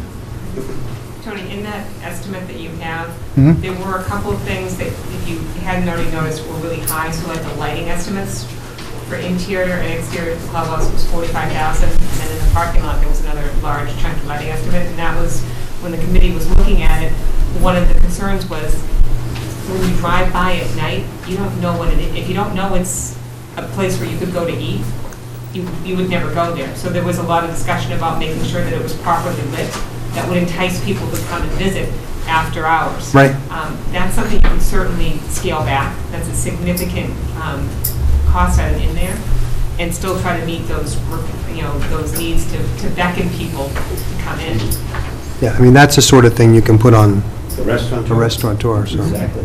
So I mean, there are some things within that cost estimate that, we looked at from a marketing standpoint, and I shouldn't say the committee looked at from a marketing standpoint, as well as how to make the facility more year-round as a revenue generating source, because people will bid on it if they think they can make revenue year-round. If you can only make revenue for, 6 months out of the year or 5 months out of the year, you're not going to get the same level of bidder on a restaurant lease, and if they can make it 12 months of the year, or they can run a restaurant business on the weekends, that kind of a thing. Well, you could also let people name the restaurant, and that's a branding thing for a restaurateur to say Arturo's at Widow's Walk or something, rather than having it be Widow's Walk Golf Course. And that's a value. I'm going to be burn the corn here, I can say. You're going to the Just restaurant. give your name and address. Oh, Sorry. Kevin Callahan, 15 Bayberry Road, in Scituate. This is a very large restaurant. This is larger than any restaurant in Scituate. It's open on a floor basis. It's open for 8 months. Now, I don't know anything about the restaurant business, but I can tell. That is a big effort right there for the restaurant. We're not in the restaurant business. Let's make sure that we make the right decisions relative to moving forward with 126 seats restaurant. The Millmore on the front floor does not carry 126. It doesn't carry anywhere near that on the top floor. And there are 2 restaurants there. It's bigger than the Italian place. It's bigger than the Galley. It's bigger than every restaurant except for the Tavern. Well, except for the fact, not to interrupt you, but I think they're building the space to be able to have functions there. I'm just saying that I don't think that any restaurateur, given what you're just saying about, for example, I thought of the Mill Wharf as well, that anyone would expect to be able to fill that restaurant every night. But if you're doing functions, Well, and it's been one of the problems of the course that it's had. That's marketing. And I would suggest to you strongly that you'll need a marketing plan to become a function. Right. I mean, you're looking at marketing managers that have to sell that room. And you have to sell it against every room in this region. Well, I don't think anybody knows how many rooms there are. I don't think the issue is that it's a function hall that we're going to bring function. It's a function hall that will bring golf events that will stay there. Right now, we lose golf events because people want to go to their golf event, go in and eat, and then go home. Whereas if you go to Widow's Walk, you play golf, then you have to get in your car and drive to someplace to have the dinner. So when they're talking functions, I think those are the type of functions that they're talking about, as opposed to having weddings and things, which you could, but that's not what we're looking at. Does that give us our Turos? Guys, let's just, I don't want to get this started now because it's a 2-year project. But just keep that in mind. I'm not in the restaurant business. I don't know anybody on our committee who's in the restaurant business. But it seems to me that there's about 70% of that building in the restaurant business. Yeah, we're Let's just, excuse me, Mark, just, So in all the meetings you guys have had, have you guys spoken to any of the Brian Houlihan's or anything like that? These guys that... So I reached out to Brian and... It just, you know, and no commitment, but just to get a little feedback, could you share some of that with us? And what Yeah, was so I their- reached out to them, they have yet to get back to me, I reached out to them late last week, to Brian specifically, Right. and the gentleman that owns Weathervane and just built a new clubhouse and restaurant there to see if we could get his feedback. Yeah, because like you were saying, I don't know if anyone knows, Tony, you've had restaurants in the past. and, So I've you know, spoken with Elio Ricci up at Greenside Grill. They run South Shore Country Club, and they have 2 function rooms there, and they're very interested in it. And a lot of feedback about what they did, the way they set up what I mentioned earlier about, they made the improvements, they put all the money up front, and then they got those couple years now of rent-free for on a 10-year lease. They're really interested in like a long-term 10-year lease. So there is a lot of people out there, I think, between Mark and I talking to people that are very interested in this, what we're doing, the restaurant side. And the key is to get them involved up front, right, as we know, to offset costs. The key is what Jim said. We're talking about golf outings. We're not talking about being in the restaurant business. well, I think that's what's going to attract people for part of the year. But you don't have to have a 126-seat restaurant either. You can have, that's a nice, big, beautiful bar that could attract people just to be a Monday Night Football place. And you only have to open so much of it for a restaurant. So the fact that you expanded the kitchen is what allows you to have a restaurant. Yeah, the Talking about the last question. Yeah. Were you done, Kevin? I did interview 4 restaurateurs in depth, and they had very interesting comments about that format. One of them might be interested in talking to this location. but all of them said university. That is a really big restaurant. You have to have service people for a restaurant that size. You have to have more than 2 people. You're gonna have to hire some. For events, right. For But events. that's also the attraction, you know. That's an uneducated, opinion, and this is a 2-year project. I think it just, we'll keep talking about it in the committee, and hopefully, none of us have made decisions right today on how big that thing should be. Is that they're fluid. They could be smaller. I don't see that restaurant, the restaurant we have right now is pretty big. And we're open for 20 years. We've never had one that worked. So, Sean? what I'm saying is make sure you No, we hear you. put this in thought, yeah. I was just gonna ask, well, Bobby, did you get any paint or anything, or what happened to you with your pro shop? Has anything changed for you? Do you need, they forgot about you. They relocated the storage room. No, but is there, do you, I mean, we talk about the restaurant business and, and how good that could help, but I don't know. I mean, I so think much that the pro online. shop is adequate size to be All right, honest with you. okay. And one thing I want to correct is, we're coming up with 120 seats. The indoor seating is really 90 plus the bar, if I remember roughly. So, I think the 124, you're counting the outside seats. So it's Yes. it's not much bigger than our existing clubhouse, to be quite honest with you, inside.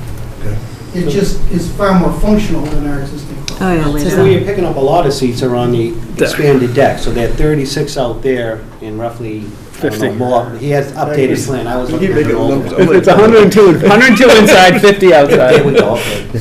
But that's really what you need if you're going to have a function, right? Because you could have 144 guys on the golf course, and you want to be able to have that. And if you give a restaurateur 10 of those a year, it's a nice payday. Yeah, and they'll add staff accordingly. Right. Right. Anyone else have any other questions? What's the action item from this, Jim? Just send it over to capital planning to evaluate if the board so desires. I'm sorry, say that again. For what? Send Wait, it say that to the guy again? shaking his head, or what else? What does Chris think, do you think? Nancy, what did you say? I'm sorry. That's capital planning. Okay. So we're not opining on it yet?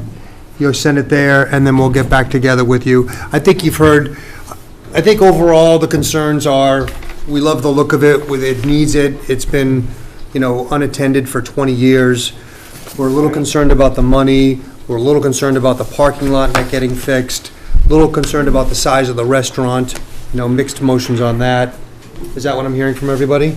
But overall, Some. a positive feel? You're not concerned about the money at all? No, I'm concerned about the money, but I think the timing, you say the parking lot, you're just throwing a lot of things out there that I think can be dealt with if it's phased properly and we do it timed properly, so. Yeah. I just want to recommend the committee. I mean, we asked you to do one thing, and you did exactly what we asked you to do, and that's, in a short amount of time with a great amount of dedication. So just want to go on record for thanking you again, because I know what Chris is going to say when it gets to capital, but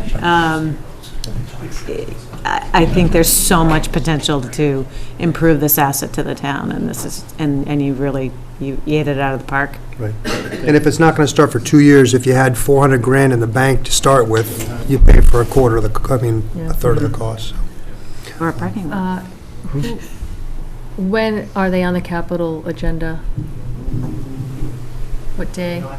2 weeks from tomorrow, so 22nd. Okay, 1/22? So the next step February 4th. for us, Jim, would be, the plan would come before us as a capital project to approve in the capital I plan. present to you guys everything the 29th. Okay. Okay.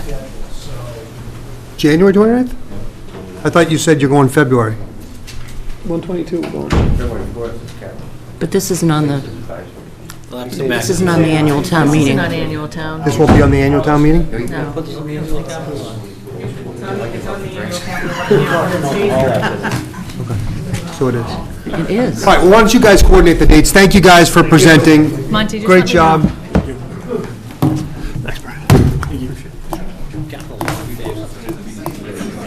Thank you. Sorry for squashing the numbers, I had the old numbers in it.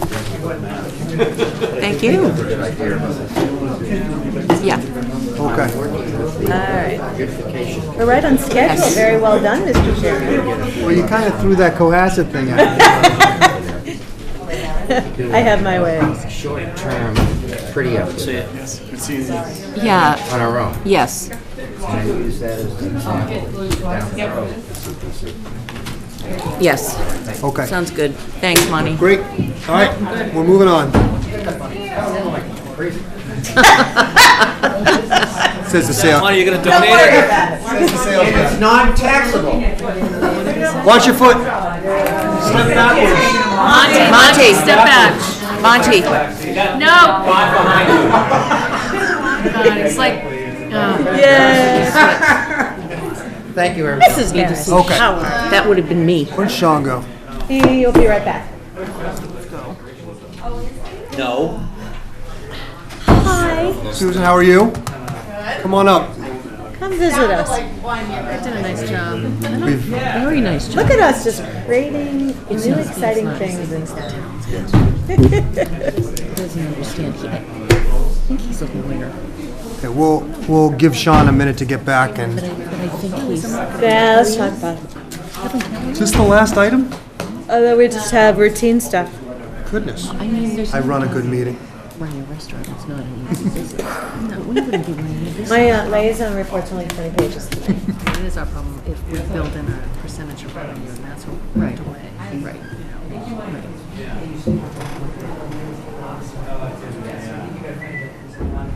We don't have any backup. The building does look really good. Any No. food I left? think they did a nice job. Yeah, it looks keeping really, it. I like the front a lot, because you're Yeah. just looking at a, racquetball wall right now when you go in there. Yeah.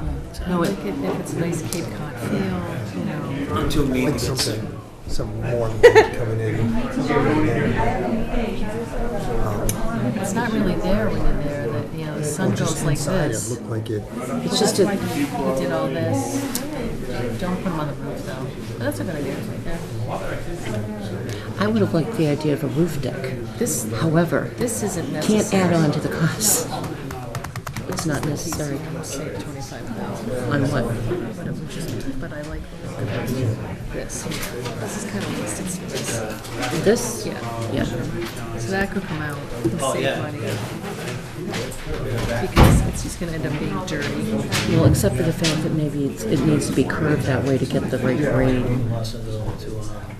for handicap access. Okay, smile, guys. This is the thing.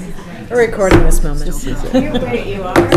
I'm gonna go find Sean. I'm gonna post it. Fun at 9:30 on Tuesday. Oh, yeah. It's just shelter. Right. Our intrepid That's the purpose. shellfish Right. advisor. We've got the great agenda Put your sign up, your registration sign up. Your old business now.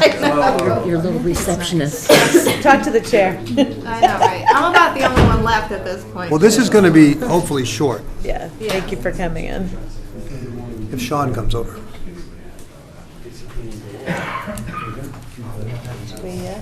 How about we, He's tied. Oh, okay. okay, I'll tell you what, let's do we'll give them 5 minutes and get rid of the other new business stuff. Why don't we do the seasonal population article? So, every year we have to vote on the seasonal population, and I think it's in at 28.5. Relative to. And this is just for the ABCC, Yep. Yep. so it's pretty customary, we do it every year. Move to approve the 2020 seasonal population estimate as of July 10th, 2020. Our resident population estimate is 28,500. Second. Second by Ms. Conley, further discussion? Seeing none, all in favor? Aye. Aye. Okay. Saved ourselves 30 seconds. All right, so we're back again to talk about the shellfish aquaculture pilot program. And I asked for this meeting because I think our next step is we're going to throw it back to the committee and ask them to give us a perspective on what the pilot would look like. And what I wanted us all to do is think about just 5 or 6 topics so that we don't have to go back and forth a number of times on this, and just give you kind of scope and just our general thoughts on what we want it to be. And the few areas that I wanted to get the board's decisions on were how how much acreage, how many people, what locations on the spot, what size of the lots do we want people to use, and oh, there's one other. But those general concepts, so that when we send it to you, if we only want 5 lots, we don't want to look at a plan that has 32. Understood. Right, so, but I think we want to do vary, you know, Yep. it'd be like whatever we think, but, you know, I'll throw out there, you know, 5 to 8 or 5 to 7 1-acre lots is what is in my mind, and I just want to have a quick talk from the board if that's what everyone's thinking, or do we want to look at a scope different from that?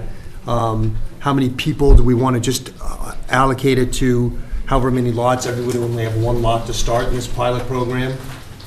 And then the locations of stuff, this is where I'm hoping that the expertise of the board will come in more than us. I mean, I think ideally for the recreational purpose of the land, on the outskirts of the property to the far right, if you're looking at the map, would have the least impact on recreation, but I don't know what that means to shellfishing. So somehow you would come back to us and say, I think what we want is for you to take the recreational component uses of that property into consideration when you're doing it. And if that space is just as good as another space somewhere else, then we would prefer it to go in those areas. What was the other top? You know, so those are a few ones that we can hit right off the bat in terms of, does anyone have any really disagreement that everyone will only get 1 license in the pilot program and that there would be 1-acre lots? As long as they were mapped out so they could expand to an adjacent to, right? Or is that, isn't that the thought that they're contingent? Do they have to be? That's my They don't question. have to be They don't have to be? in our rules, no. Okay. All right. And that makes it easier. Okay, yeah, that makes it easier. I think what's really important is establishing criteria determining what makes a pilot a success. So we can't just throw out all these parameters and not have, 10 points that say, okay, checked this off, this didn't happen, this happened, this didn't happen. Yep, it was a success, just so we have some measurability. Okay, so maybe we should throw that to them to come up with their ideas, and we come up with our own as well. I think that's a So- really good point. Did you get that, Sue, in terms of what the board, What determines- the committee would consider successful? Yeah. Okay. And make sure, Good point, yeah. I would include in that, of course, debris and, Yeah. We've all heard what people's concerns are, and they should be part of that checklist. Good, and, productivity, not profitability, or Right. whether that actually. Are they growing? Karen, did you have any? Well, no, I think, given the fact we're calling it a pilot, I wouldn't be comfortable with more than 5 acres, 5 applications, or 5, not applications, but 5 licensees, because then I think it's clearly small, and that if it's successful, then, we can expand it carefully. The only reason I might go beyond 5, slightly beyond 5, is because I think I've said it before.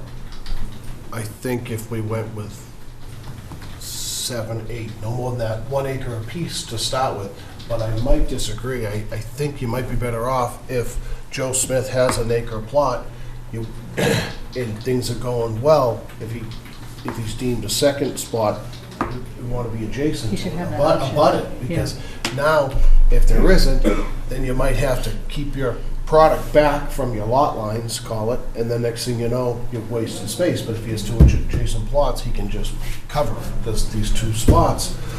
And the reason I might go a little higher than 5, just slightly higher than 5, is because I really think we should give the guys, women, anybody in Cohasset a fair opportunity to. So under that scenario, you'd be looking at potentially 16 acres. If you had. Total, yeah. Total. You would be, In the pilot, I was like Right. Tony, and you said 7 or 8 total, something like that. but if you're going to say that they're going to get an adjacent lot, you're really now giving them, not giving them, but. Potentially. Potentially. Which we may determine that that's too much for the area, right? Is that for us to decide right now, No. you think? No, but I think, I think you have to be careful yeah, I mean, with expansion. well, They lay finish your lay it thought. out in such a way, like a checkerboard, lay it out in such a way. Again, keep in mind with the recreation that happens, but yet future expansion. So maybe that's something they can come up with. No, I think I know where Mr. Harris is going, and it gives me a little pause about having more than 5 or keeping the number on the smaller side. Is it a reasonable expectation if you're one of the people that gets one of the 5 licenses, say it's 5, and it's successful and everything's great, should we discuss now whether or not they would automatically be more likely to get the next the next phase? Or how we're gonna handle that? I don't know if we need to talk about that right now, but I think it's a very soon conversation, because a farmer's gonna have to have a reasonable So, expectation. Well, bringing up these points, which I think are great, and I think it's giving perspective to the committee as to where we're headed. What is your take on that? My take is I would rather have single acre lots on the small side, whether, I would say 5 or 6, presuming that we might want to reserve one if we come to an agreement with our neighbors. I kind of like to see what the advisory committee says about whether you put them in disparate spaces or keep them clustered together, very much from the lens of what will be less impactful on recreation, but will also allow for some growth should this thing be successful.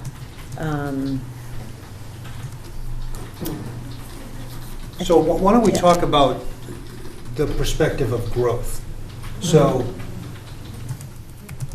I don't see a lot of growth, personally. I don't see it growing to be much more than 5 to 8 acres ever, in my perspective. I just think the area, I don't think I would ever want to see half of that map or all of that map covered with this. Well, that map is what, 80 acres? And 32. No, 32 was the original identified. 180 to 200 acres is the entire. This is the entire bay. Yeah. Right, but the one area that we were talking about that gets the use. 32 Was like 32, which we said no to. Right. Yeah, no. So I would say no to 16 as well, in my opinion. I don't think, I think this is, I And I don't think see you it gotta keep your growing. pilot small if. Yeah, and I don't really put as much weight in worrying about if that person's gonna get, if all 8 of those people are gonna get another acre.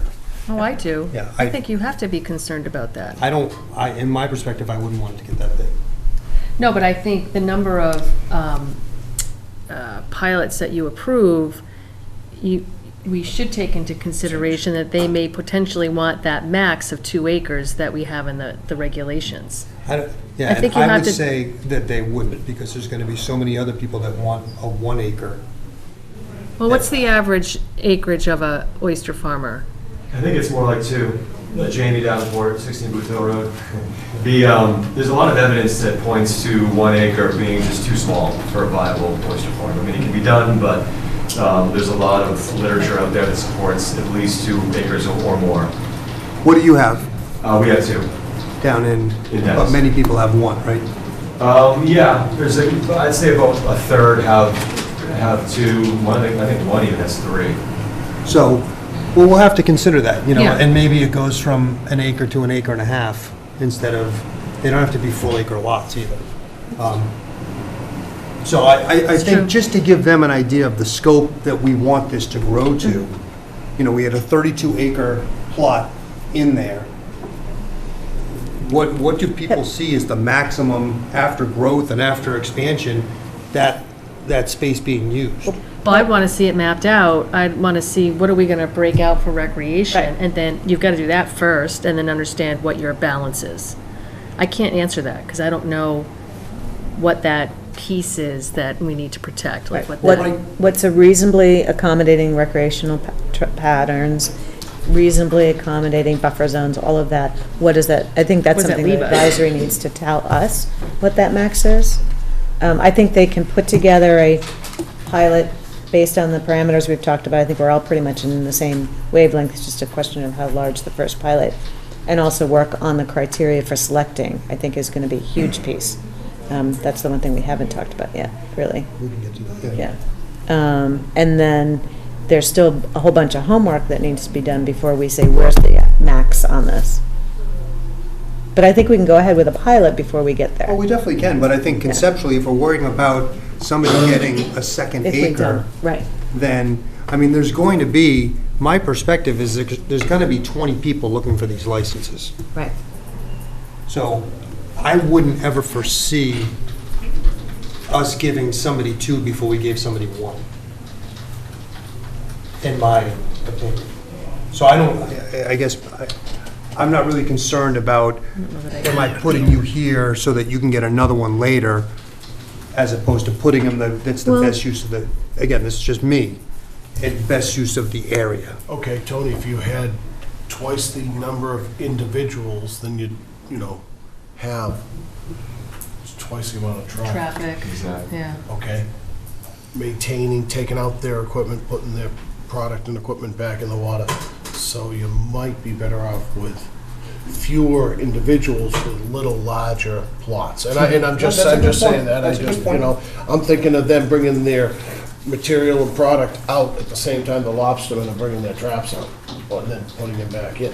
So, when they're out there, not necessarily getting in each other's way. but- I think you have 2 different discussions here. One is, how big do you want the pilot program to be? And you cap it at X number of acres. If you, look, just 8 for easy math, and 4 people want to be in the pilot program, then they can have 2 acres apiece in the pilot program. If 10 people want it, as Tony said, they're all gonna get 1, and 2 people are gonna get left out. The discussion on how much you wanna farm then, and whether people get 1 or 2, is you're gonna have to hear back from the committee to say, okay, there's 32 acres out here, but we think we can only realistically farm X in order to preserve the recreational use that's there. So I think that's a discussion that has to come later. Right. Well, it does, but we want them, or I want them to get whatever our thought process is on this, so that that's taken into consideration. Because we saw the maps, right? We saw maps that used about 90% of that space as recreation. So they say. So there's not, there's not a ton, let's say it's 70% of it, there's not a ton of, 70% of 32 is 21. That leaves 11 total. I'll get to you later. We're just talking amongst ourselves now, and we'll get to you guys out. So I just think we have to kind of get on the page of what do we see this growing to?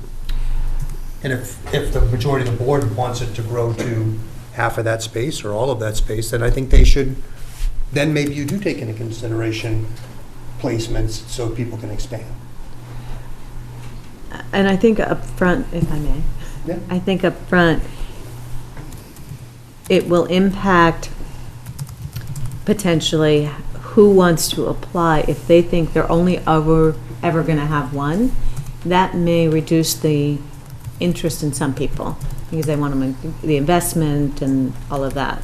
So I think that it's important that we give good guidance on that before we get to the actual application process. Because, we may end up, if somebody's like, what, it's not worth it for me to only get 1 acre for the rest of my life. That could change the flavor of this whole thing. Right. Well, that's what we're talking about. So I don't know what you guys think about that. Well, we already approved in the regulations that they could have a max of 2 acres, right? Right, but if there's not If we only ever give 10. 8 acres, Yeah. then Right. maybe we won't. No, I know. Well, I guess to go back to that, the question about, do they have to be contiguous? And I thought the original answer was no. No, they don't. So if they don't have to be contiguous, then I don't think we have to worry about that to begin with. And the regulations tell us they can only have 2 acres. So, and I thought the idea of doing a pilot was to try to make sure that, number one, it actually works, that oysters will grow out there, or whatever shellfish, and that in addition, that all people's worst fears are not going to come to happen, or maybe they will. And if they do, and if oysters can't grow there, and if there's stuff going on out there, then, you know, we shut it down. Yep. So I thought that's the reason why go slow, small, let the people, and the application process, I think, is going to be important because we want to give weight, as we talked about, to different types of people, some with experience, some maybe not, some, you know, a local young kid who wants to get into the business. So my feeling is that I think we're over-anticipating some of these what ifs, when I would like to see it actually happen, and then say, okay, and I totally agree that we need to have an evaluation, not just from our point of view, but from the oyster farmer's point of view, what's working, what's not working, you know, and including the neighbors. So that's where I would be. So Karen brought up another point, the selection process. People will start filling out applications for them, and then the committee will review them. What are your thoughts on that? Are there sample applications from other towns that we could look at? There are a couple, yes. Yep. And how other towns do it? Qualifications, background, experience qualifications, why someone would be the best fit, things that you would think would be an Right. application. Can we get a copy of that? Can you, or samples of? Yeah, samples, just samples of, just like to take a look at those. I mean, for example, does Dennis have an application online, or does Wellfleet, or, I mean, whoever they Yeah, I are? mean, most of them are very simple applications. There are a couple towns recently that did a more extensive application. So that's the easy part, isn't it? Right. The Yeah, that's the application. easy part. But it's like, how do you How do you weight it? judge them? score it? So I think that's what we Because would... you're going to ask those similar questions. to your committee to come back and say, here are 10 categories that we think we should grade them on. Yeah. And then we can look at those and evaluate that. And then, All right, go ahead. then we'll have to figure out amongst ourselves, once we get, you know, we may say that you have to have a grade of at least 5, of at least whatever, 10, before we evaluate it. And then we would set in our own criteria as to what, do the top scorers get it, or is there some sort of diversity, as you were mentioning, involved? And how many go to Cohasset if they want to participate? And what does the duration have to be to determine a successful pilot? Like, how long does it take to cultivate a new oyster bed? 2 years, I would think. 2 years. I would think 2 years It's a as long far as pilot. growing, yeah. Okay. It's like seasons. That's a good thing. So- That is a good thing. Yeah, So it would be a 2-year process. Do we all agree it would be a 2-year pilot program? Yeah, yes. Yeah. Yeah, if that's what, I mean, you don't want to set up a program that's going to have it be unsuccessful from the get-go due to the timing, so, okay. So why don't we go back to the first question? Do we want them to map out options in that space for, you said 7, most people said 5, some said 6, so 5, 6, or 7 lots, 1-acre lots? Does that sound? Yes. Too many. And then we can look at them from there Yeah. and see what it is. Yeah, because I know Not it was exactly, 7. but a little bit of a. Yeah, we'll look at them and see if we like. No more than 7. Okay. Yeah. Okay. And then you'll give us a you'll come up with some sort of criteria that Yep. the committee thinks that they would grade these applications on. And then we'll have to figure out internally how we want to take the gradings and allocate the licenses. Is there anything else in terms of guidance? Sue, is there anything else that you think you need some direction on? I think that's the direction I need. I do need committee members, though. Right. Right. How many more do you need, Sue? I need a waterways representative, which I'm supposed to be getting tomorrow, and then I need one more committee member. From us. Yeah, because a quorum Do we have becomes someone on that? difficult with 3 people. Yeah, I contacted all the people that are initially applied. None of them are interested because they're all interested in applying for this. Oh, no. I did provide the board with a list of people who have applied for other committees that we could consider. How many people do you have now, I have 3 including yourself? voting members. Yeah, we have a bunch of non-voting members. But they're on subcommittees other. then. 3 on other committees, yeah. We have 3 non-voting members, but I would need 3 voting members for a quorum. You could make a non-voting member a voting member. By looking at the charge again, it's just another option. What do you guys think? Any way to get our numbers up.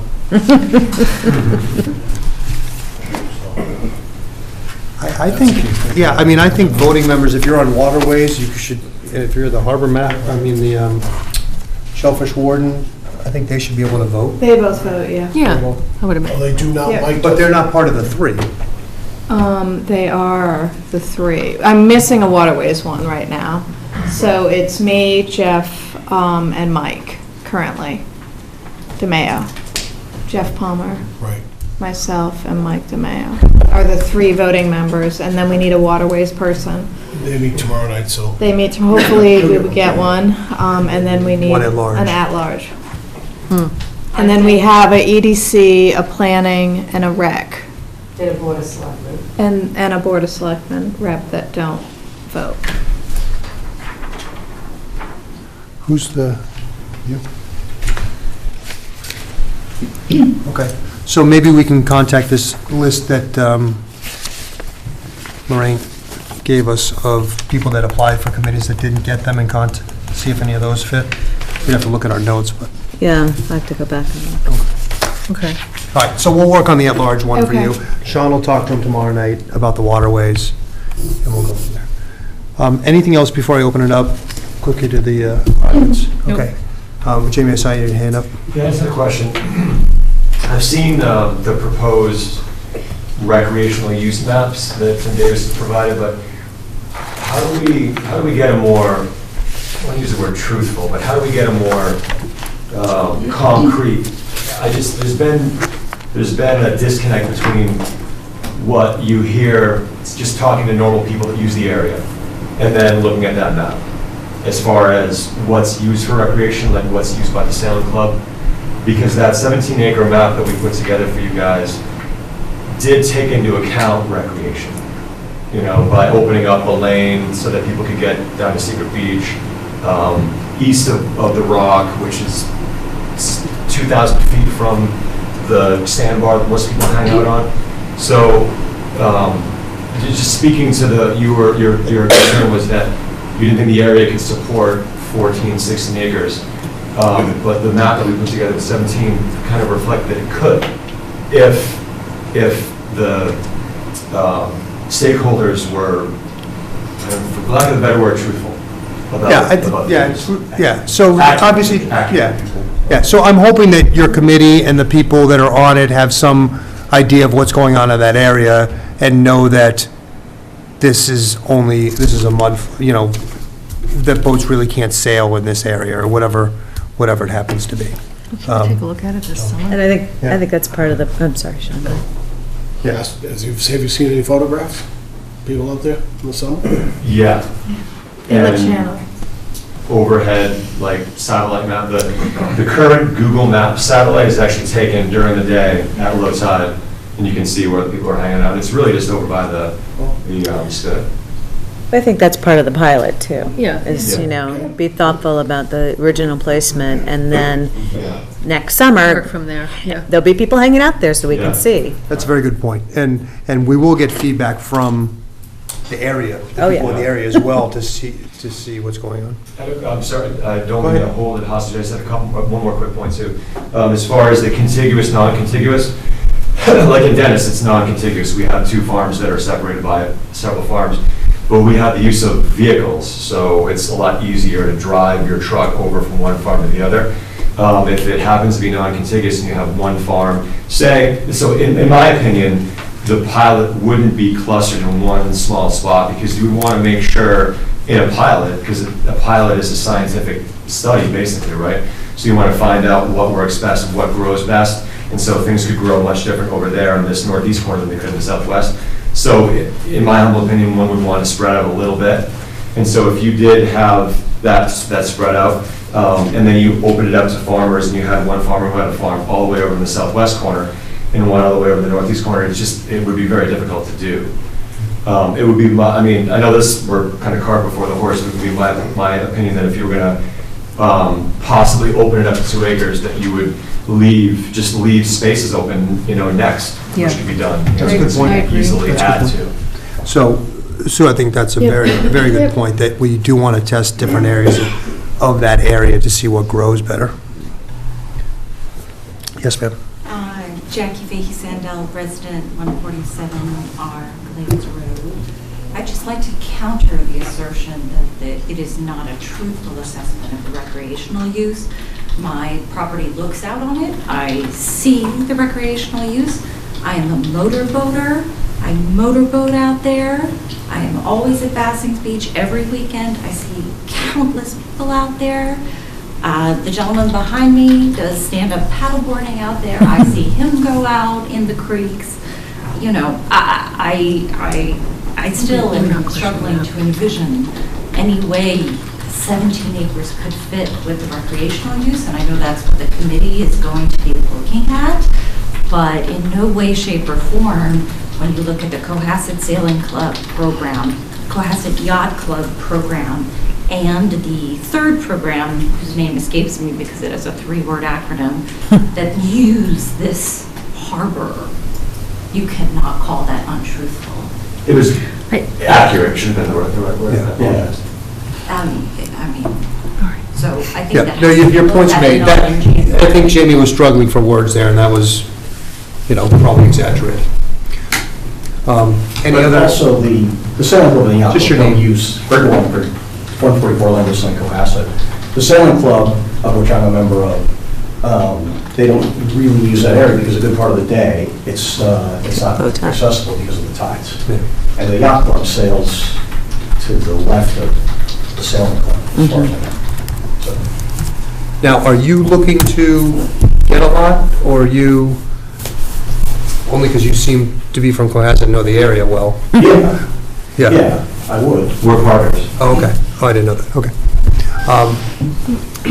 Anyone else have a comment? John, I saw you had. Well, first of all, I'd like to say, at an hour and a half after tide change, the water's going to be over these ponds. 2 hours, 2.5 hours, you can paddleboard over them. At high tide, you can take any kind of boat, a lobster boat, over these ponds. So we're not taking away anything. But it's what I raised my hand was to try to maybe get people that are interested in joining the committee, that maybe you look at the clamming licenses that have been issued in town. That's a good idea. And I'm sure somebody, they obviously have an interest in the ocean and digging clams, that sort of thing. I think you'd be, and it's shellfish. Good idea. I think you'd probably find. That's a real good idea. Is that easy to get? Who have clamming licenses in town? Oh, yeah. Town clerk would have. All right, so, yes, sir. Just on the last. Just your name and address. Scott Conley, 151 Art Glades Road. I do have a clamming license. I do access that area, as Jackie had mentioned, very frequently. Would, in the recreation and in the pilot program and kind of combining all those, I think it's under development, obviously, with the flow of things. But what about just recreational clamming? I know in Scituate, there isn't many places to go clamming that are actually, you can find clams. Out there, it's a very rich area naturally. Razor clams, and anything of the sort. But what are the thoughts on keeping the recreation program to residents open during the pilot and how that disturbs it all?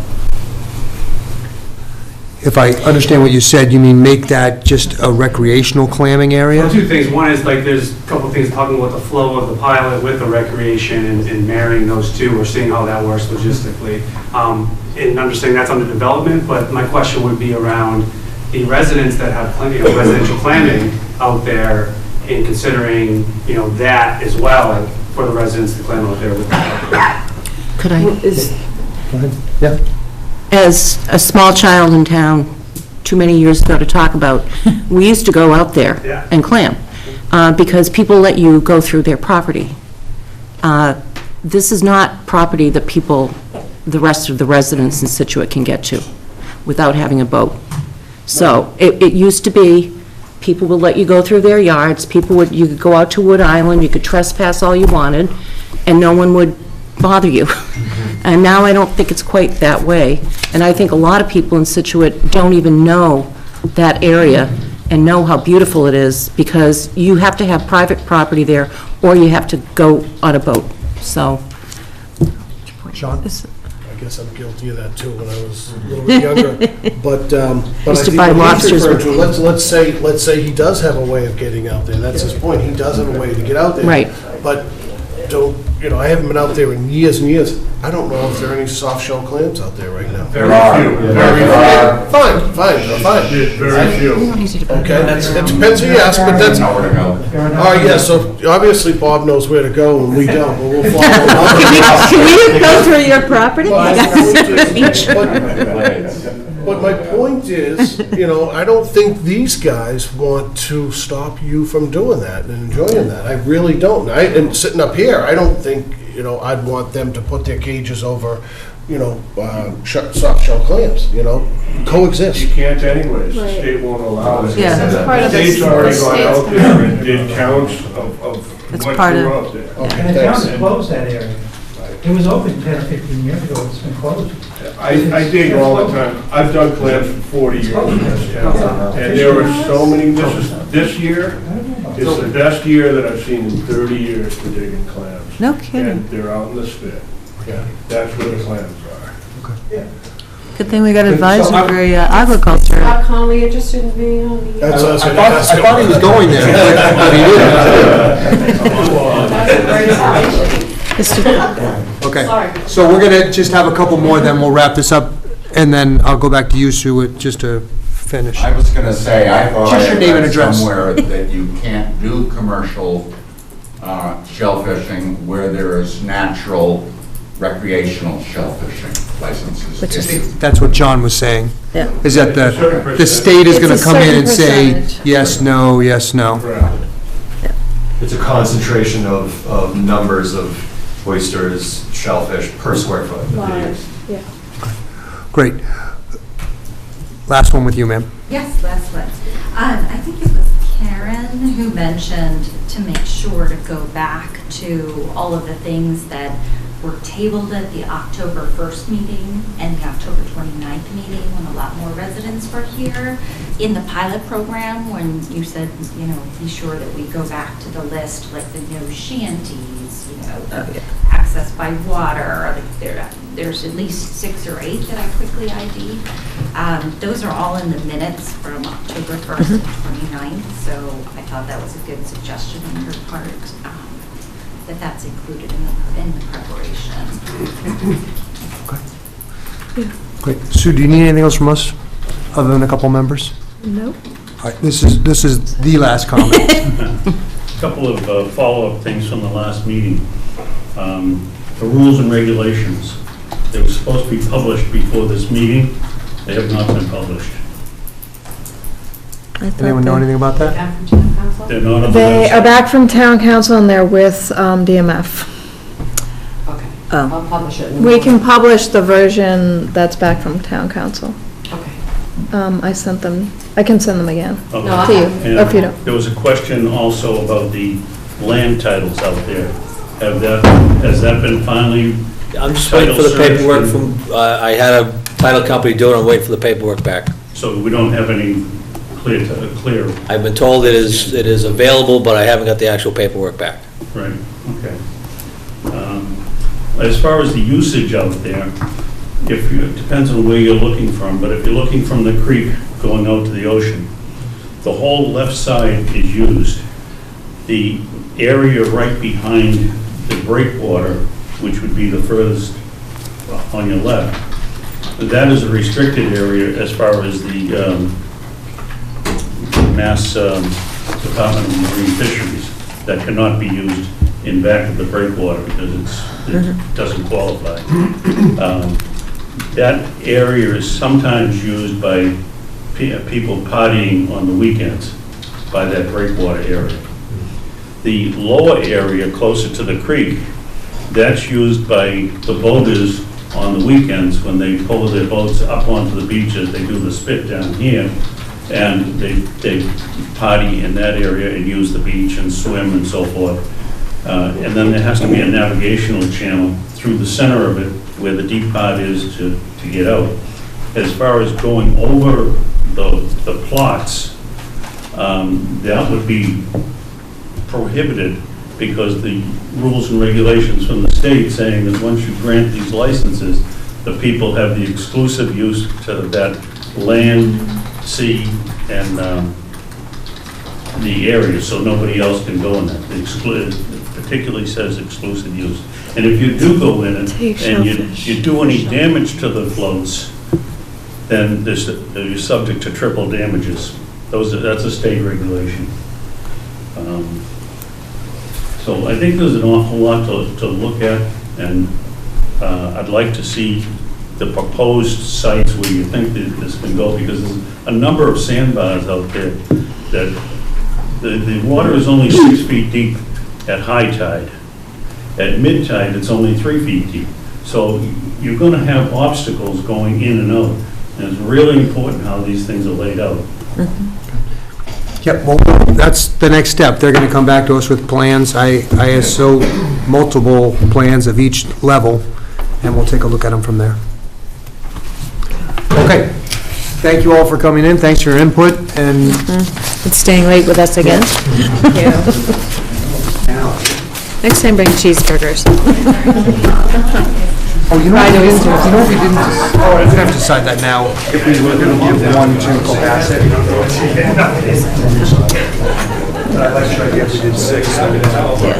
Okay. The next item is a one-day liquor license. I have a motion for that? Move to approve a one-day wine and malt license to Black Apron for a private event at St. Mary's on January 16th, 2020, from 4:30 to 8:30 p.m. Second. Second by Mr. Harris. Further discussion? Seeing none, all in favor? Aye. Aye. That's 5-0. Discussion vote for a board member at Widows Walk.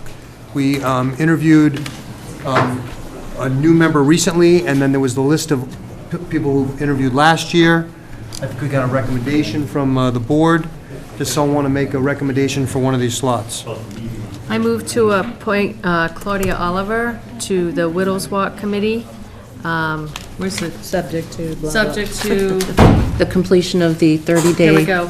Yep. I need to do this in your It's a one-year term, right? Are they one-year terms for Widows Walk?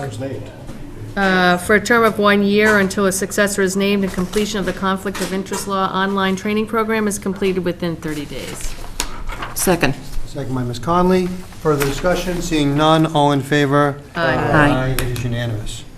Are there any liaison reports? Everyone had a good Christmas and holiday season. That's my liaison report. Oh,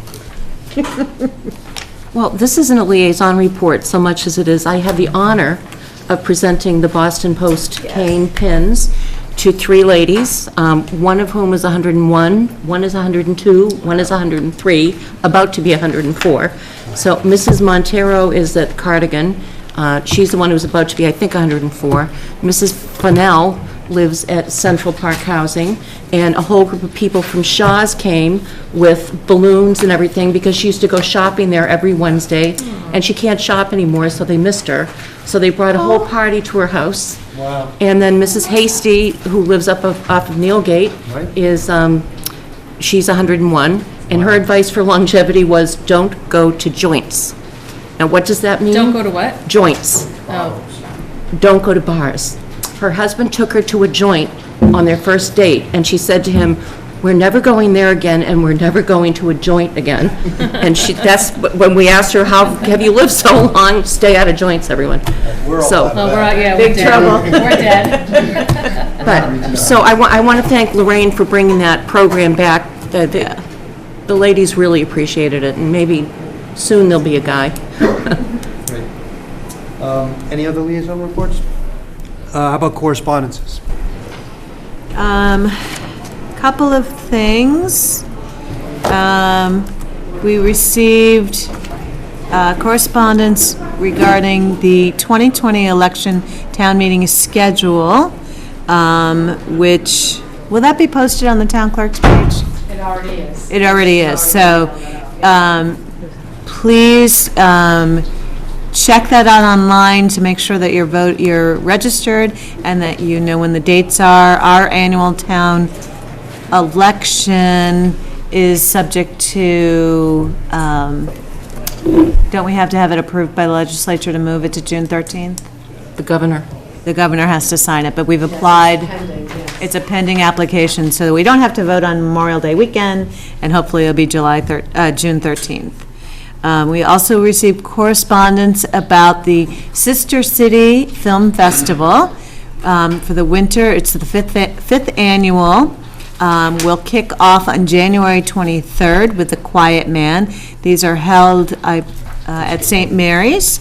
They're free, and their screening starts at 7. So January 23rd is the first, and there's one, 2 in February and 2 in March. It's a great opportunity to go to have some family fun and get a little culture.